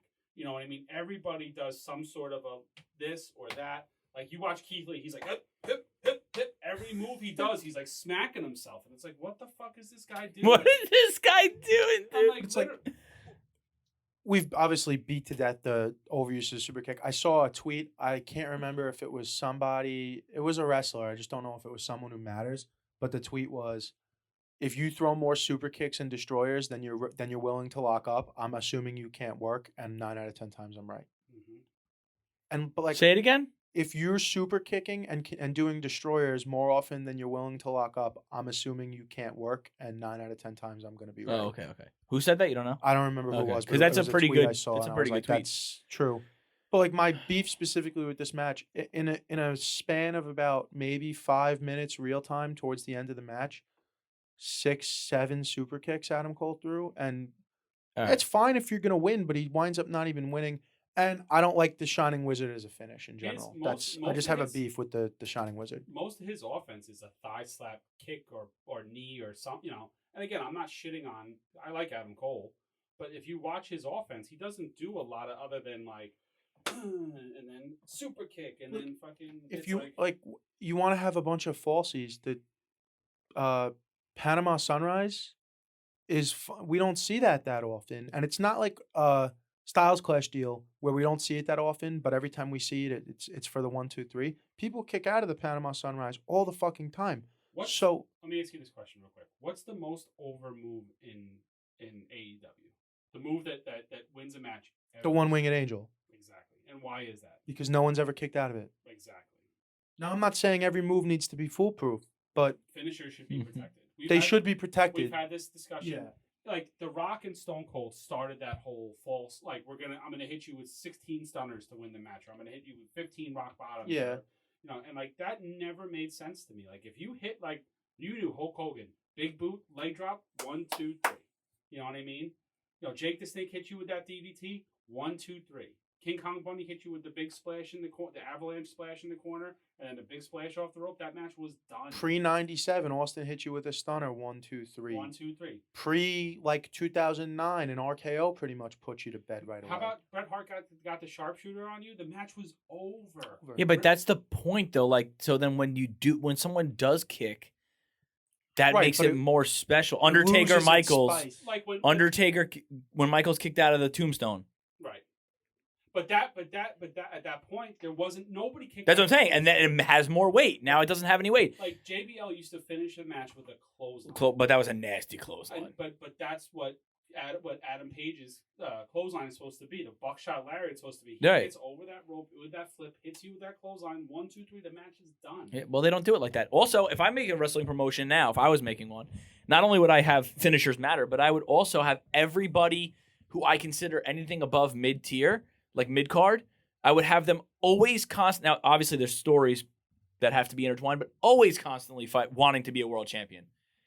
And constantly reminding the crowd that I'm here to win a championship. I'm here to hold the gold. Well, that's the championship equal checks. Well, which that's what it sure. should be. Yeah, but 100%. To go back to the Adam Cole with the super kick thing, like his kick-based offense, I'm fine with that. Low-key was a highly kick-based offense. There's guys who have been successful with a lot of kick-based offenses. Punk even Brian? to a degree. Brian to a degree. Now Brian. Instead of throwing 9 super kicks, give me a fucking jumping enziguri. Throw a wheel kick. It could be pretty much the same. You're still getting your thigh slap and your big pop and the split going everywhere. Give me a variation. Give me some sort of a variation. Daniel Bryan can finish you how many different ways? He's done it like 10 different finishes since he's been in AEW. That's what I'm saying. Right. If you make the moves count, they will count. But Brian's also arguably one of the best in the world. Yeah, exactly. Yeah, but that doesn't mean that's... All right, so let me just, because you did your recap on the match, right? Recap on the match. I'm not going to bring it up again because you guys obviously feel differently than I feel. I think Adam Page is, I'm not saying he's the best champion. I think he's a perfectly fine champion. I don't think that you guys, I think it's a little bit of an overreaction, but I'm not going to get into it because we already covered it. I think, yes, 100% agree. I said it earlier in the show. Super kicks, they got to stop. It's an overutilization, 100%. Adam Cole's moonsault that Adam Page hit him with the super kick. Oh, yeah. Totally sick, dude. Sick. High spot of the match. That was the best part of the match. This was this match where they did the what's it called? The Deadeye through the table. Oh. That's another bad falsie. Deadeye him through the table. Now they did it from the apron to the outside of the ring. Yeah. Drag him back in there. and fucking pin him. Yeah. Hit the buckshot and pin him. 100%. You should not hit that. And the dead eye is that's- nasty too. Like that's- no one should kick out of the dead eye. If you hit him with the dead eye, out off the apron to the table, Through the tables to the outside of the ring. roll him in the ring. Don't Pin even him. need a buckshot. Yeah. That's a 1, 2, 3. Yeah. That was those were my two terrible falsies. so here's the thing. dead eye and the curb stomp on the title belt. And I said this to you before. I'm like, perfect example. So curb stomp on the title belt. We do a falsie, and you still go over. Yeah, That's probably. dumb. If it's the if you could kind of, if Thunder Rosa was going to go over, right? You could kind of. Don't falsy and then just do it. And then, like, that's good. People are okay with that And finish. then she still won the match with a curb stomp, right? That's what I'm She didn't even saying. win with the lockjaw? No, I I think think she- she won with the curb stomp. Yeah, Yeah. I think she pinned her. Yeah. So that's what I'm saying. I'm like, but anyway, I thought the match kind of under delivered, and I think that it was because it was a long night, and I think part of Hangman's not over enough. but totality, Hangman's not over enough, right? And in a main event title match, Right. sorry to cut you off. In a main event title match, the face champion should not be less over than the heel challenger. Exactly. Okay, I'm okay with that, Especially if and the heel challenger should be going over. I mean, the way I didn't want him to go over, so like I'm okay with it. But the audience wanted Paige to go over in that. Not Paige. Cole. Yeah. See, So, get the last name. yeah. 2 Adams. It's not easy. So it's just, to me, it's just, there's too many, and this isn't a bad thing. This is not a bad thing. But I think there's a lot of good storylines in AEW, and there was a lot of, like, climaxes to the finish, and there was, like, a start with Bryanson, Daniel Bryanson. Oh, Bryan Danielson, Jesus Christ. Bryan Danielson, yeah, right? Bryan Danielson and Moxley. I think there was a start of something there. I think there was a finish of something with Punk and MJF. I think there's like a lot with the Red Dragon and Young Bucks. There's like so many good stories that were happening to the whole thing. And then the crowd gets out of it. And then, like you said, Adam Page isn't really over with the fans right now or as a champion. Well, it's super hard to do that when we just invested all this time, effort, and energy into this culmination of the end of the show. You know what I'm saying? Like, he's not getting not that he's not getting a fair shake, but like the man beat Cole, Bryan, and Kenny and Archer. come on.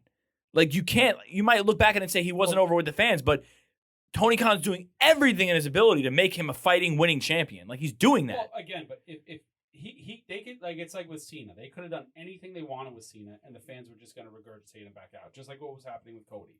And you sometimes, like, it's in some respects you have to do what the audience wants you to do, and in some respects you have to go against what the audience wants. Right. Because sometimes they don't know what they want. I don't think the fans are sitting there like maybe people in this room, maybe whatever, but overall, I don't think fans are sitting there bashing Tony Khan for having Adam Page as a champion. I think they're not like sick of it. They're not like, this is ridiculous. You got to get, I don't think that's it. I think they're like, he's just not getting old. they're cool with it. There's so many stories going on. And when it's other people's time, it will be other people's time.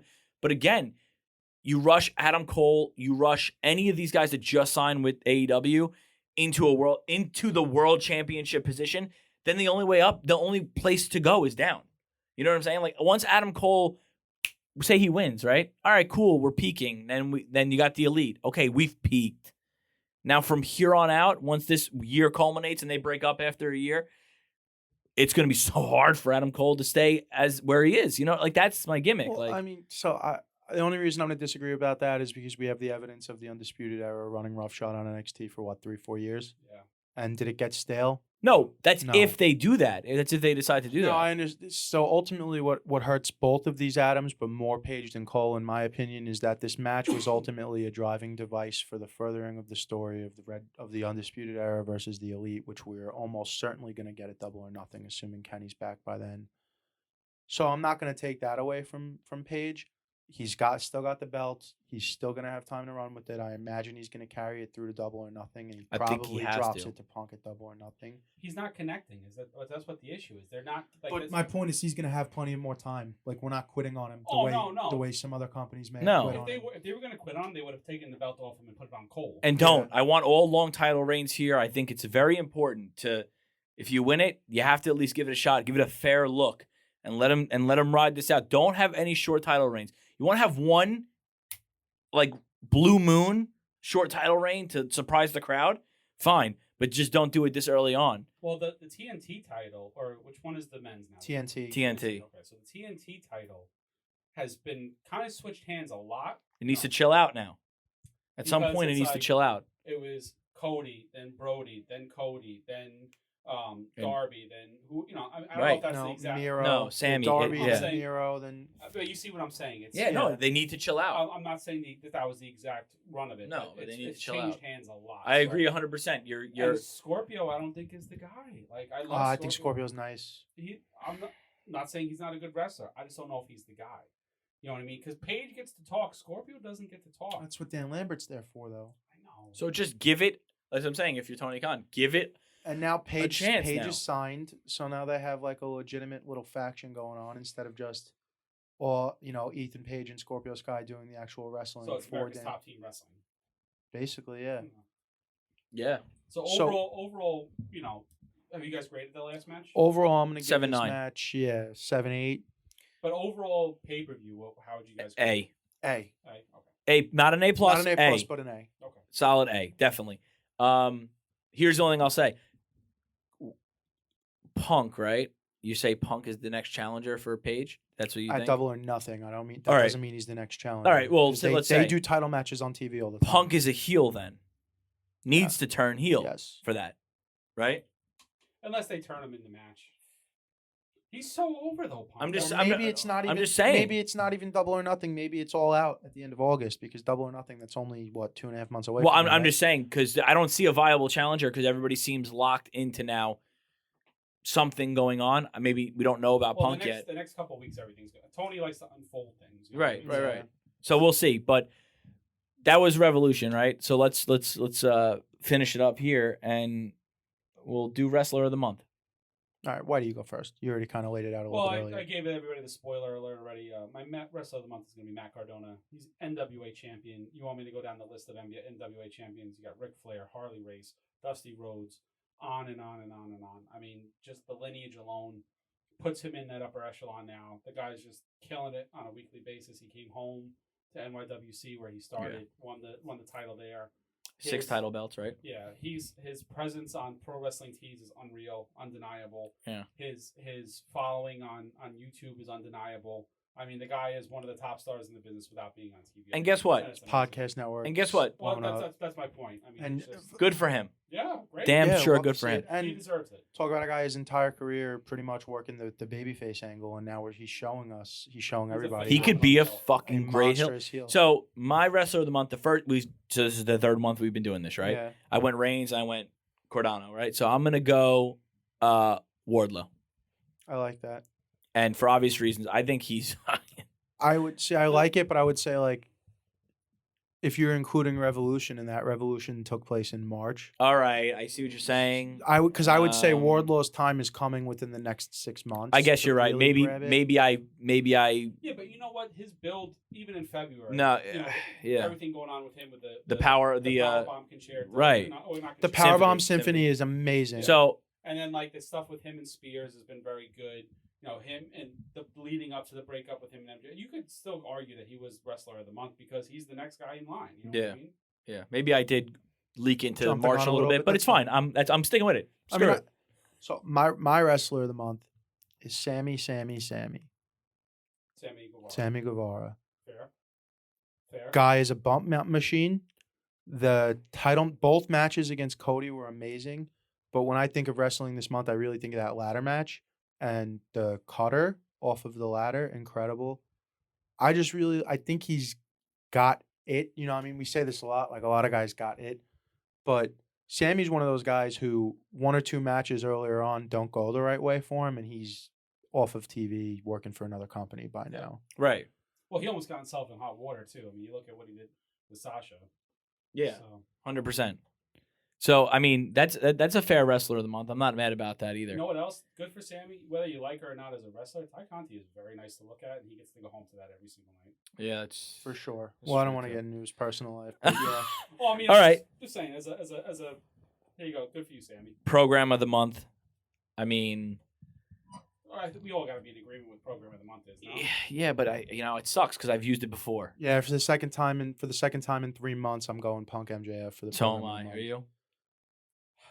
You could argue Roman and Brock. Yeah, but I went with that last month, so Well, here's you know I'll what I say. mean. Like, I think last month I went with something else. I don't think I went with. no, you didn't. I was you were an Roman Brock outlier. last month. So You were an outlier. I was so Roman just, Brock. Just to be contradictory, I'll take Roman and Brock, only because it's been the best story in WWE for over a year, and good on them for continuing it. Good on them. We Seeing it through. We shit on them a lot for a lot of things, and I think when we need to, like I said, we're going to throw shade, we're going to throw sunshine on the show, and I think this time WWE needs a little bit of sunshine on this storyline because you couldn't have asked for a better built program leading into the biggest pay per view of the year because that match feels like it's a big match.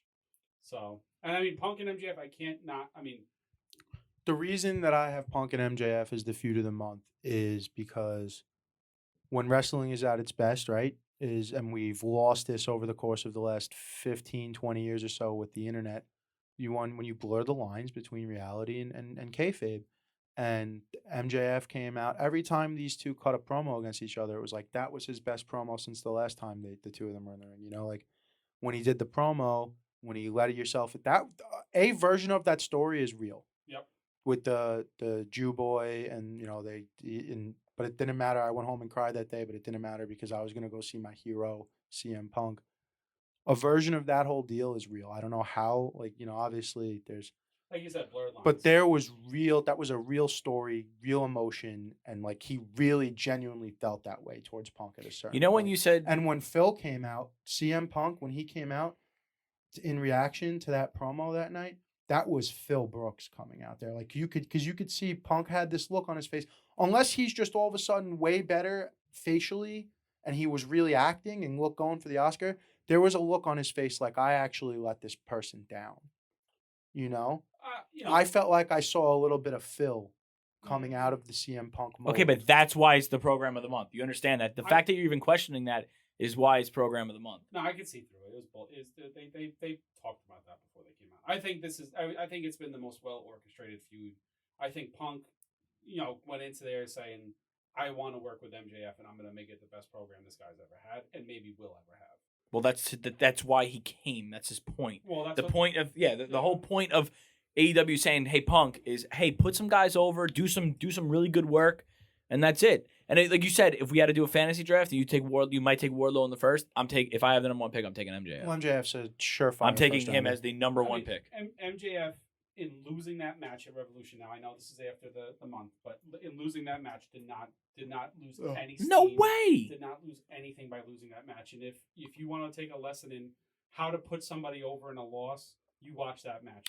The only thing I'll say about that feud that I didn't like, and this is stemming over the 6 months now, is Punk's first loss to Punk to MJF. He had to though. No, but where it happened, right? It happened on Dynamite, right?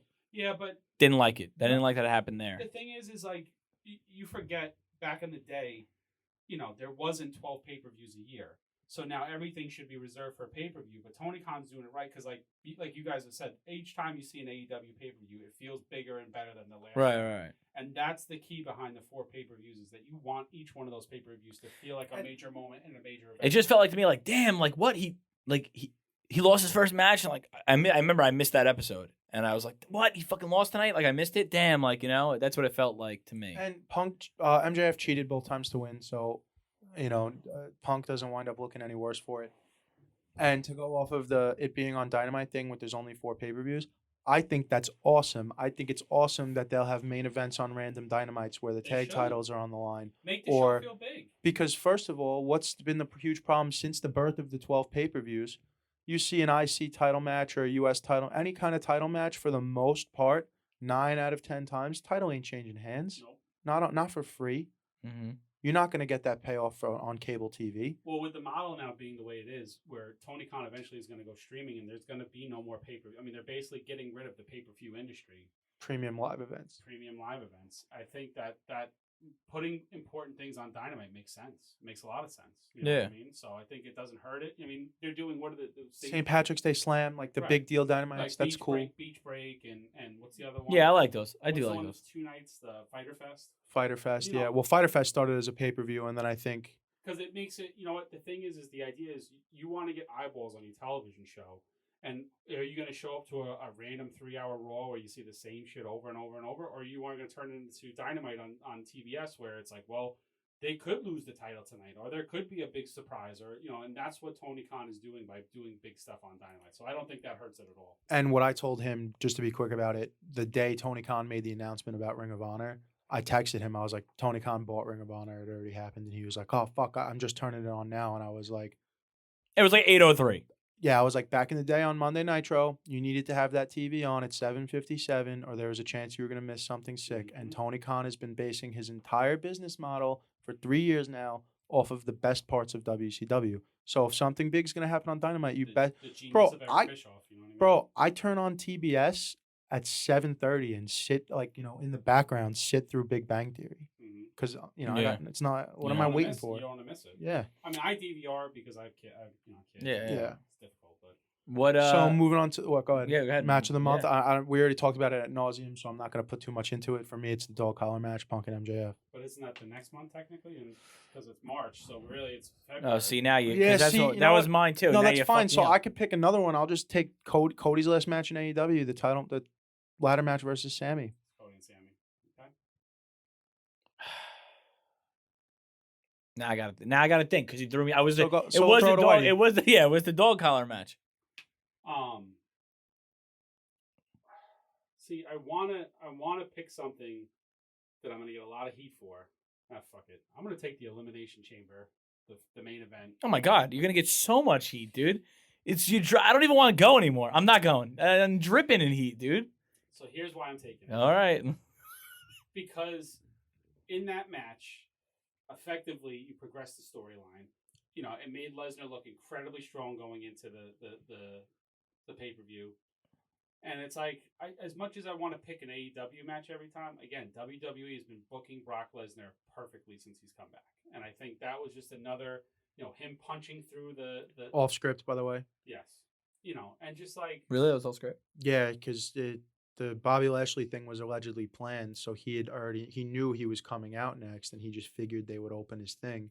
And when they didn't, first of all, they were already short on time, and everybody in the ring still had shit to do before Lesnar came out there. And then Lesnar saw that and was like, already knew we were short on time. Knew once he got out there, it was a race to the finish. So he just took it upon himself to kick the fucking shit open.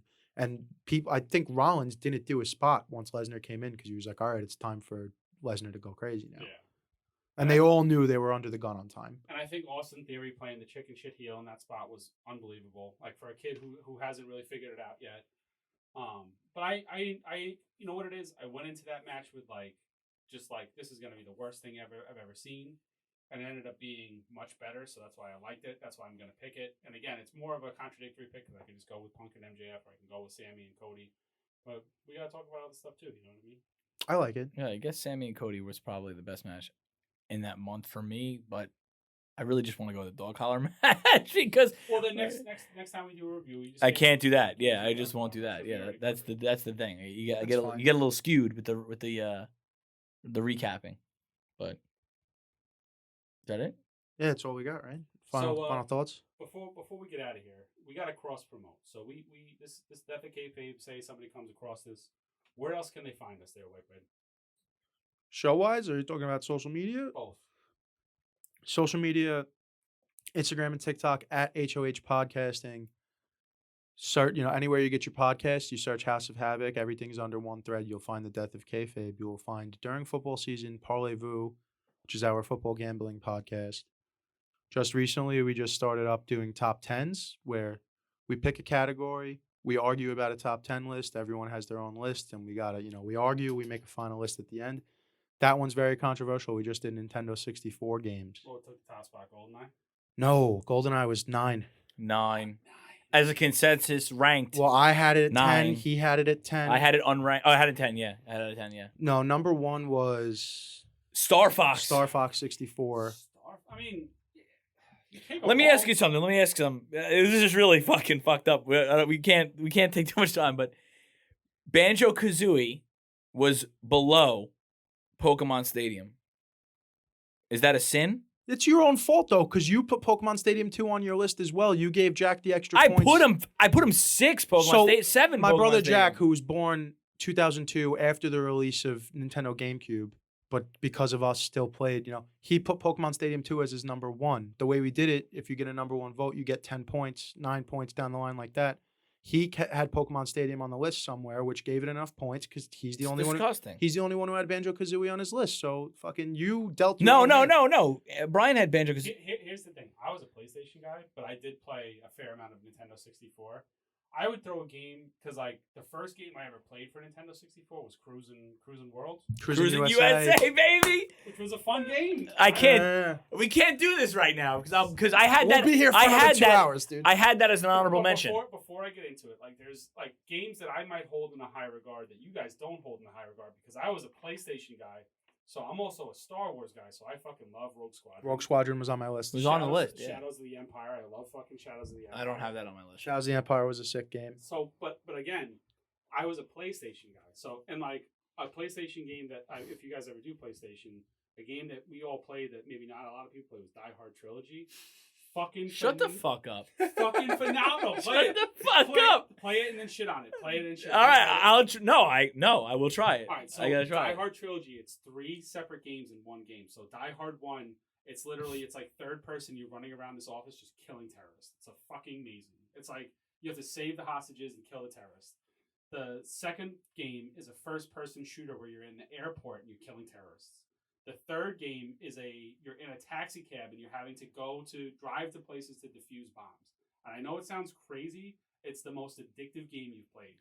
I can't. Top 5 PlayStation. If you ask anybody in my crew, Die Hard Trilogy is a top 5 game because we played that. I can't get by. I don't know. I'll have to give it a shot or something. Dude, I'm it's also because we were all huge fans of the Die Hard film franchise, and it like follows the movies in the game. So it's like you're in like the first game is like this third person, like you're just running around finding like sick weapons and just killing terrorists. I think this is the perfect time, well, to end the show, but to also say I've never seen any Die Hards ever. I'm gonna piggyback on you with Die Hard is not a Christmas movie. We're not gonna have that argument here though. Listen, we will. Whitey just died inside. This is a good segue for the final thing you can find under the House of Havoc banner currently. The Rewind, season 2 of The Rewind will be releasing within the next few months. We don't have a date yet. Every episode of season 2 is going to be an adaptation.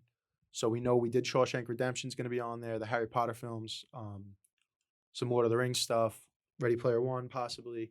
But for season 3, when we move on past adaptations, we'll throw Die Hard on there, and that's when we could have the Christmas movie argument. Yeah, we'll do a season of Christmas movies. I just want to give you a quick little my 2 cents on it. It's not a Christmas movie. It's a movie you watch at Christmas time. Because it takes place during Christmas? Yes. That's so. It's such a loophole, dude. I don't agree. Here's the thing. My family had a tradition when my brother got old enough. Yeah. When we decorated the Christmas tree as a family, we would make like snacks and then we would decorate the tree and watch Die Hard. Not because it's like, oh, I want to sit down and feel warm and cozy. It's just like, why would you watch Die Hard in the middle of the summer when they're fucking Christmas carols on Die Hard? Like, that makes no sense to me. I don't know. I can't get behind any of this. Anything that's going on right now, I can't get behind any of it because I've never seen it. It literally, you would think for a movie that so many, yeah, but like you would think for a movie that so many it's people been a minute, but yeah. talk about. Just the scene alone where there's a scene in there where one of the terrorists is killed and he's in the elevator and he writes on the terrorist shirt, "Ho ho ho! Now I have a machine gun." Christmas. That makes it Christmas. You can I'm not saying it's not. I mean, that does make it kind of Christmassy. It's not and the movie starts off with like Jingle Bell. Like you hear like this like Jingle Bells playing and like it's like there's a Christmas part. It's like there's so much Christmas in that movie that like when I watch it in the summertime, I feel weird watching it. I will rewatch it, and when we get to that episode, we will get to it, and we will have Yeah, no, you're on. You're definitely in. But that's it, right? So brought to you by House of Havoc Podcasting, Tiger Pack Productions, Sachi Di Dinero, and Stay Thirsty Company. Peace out. Support your local wrestling.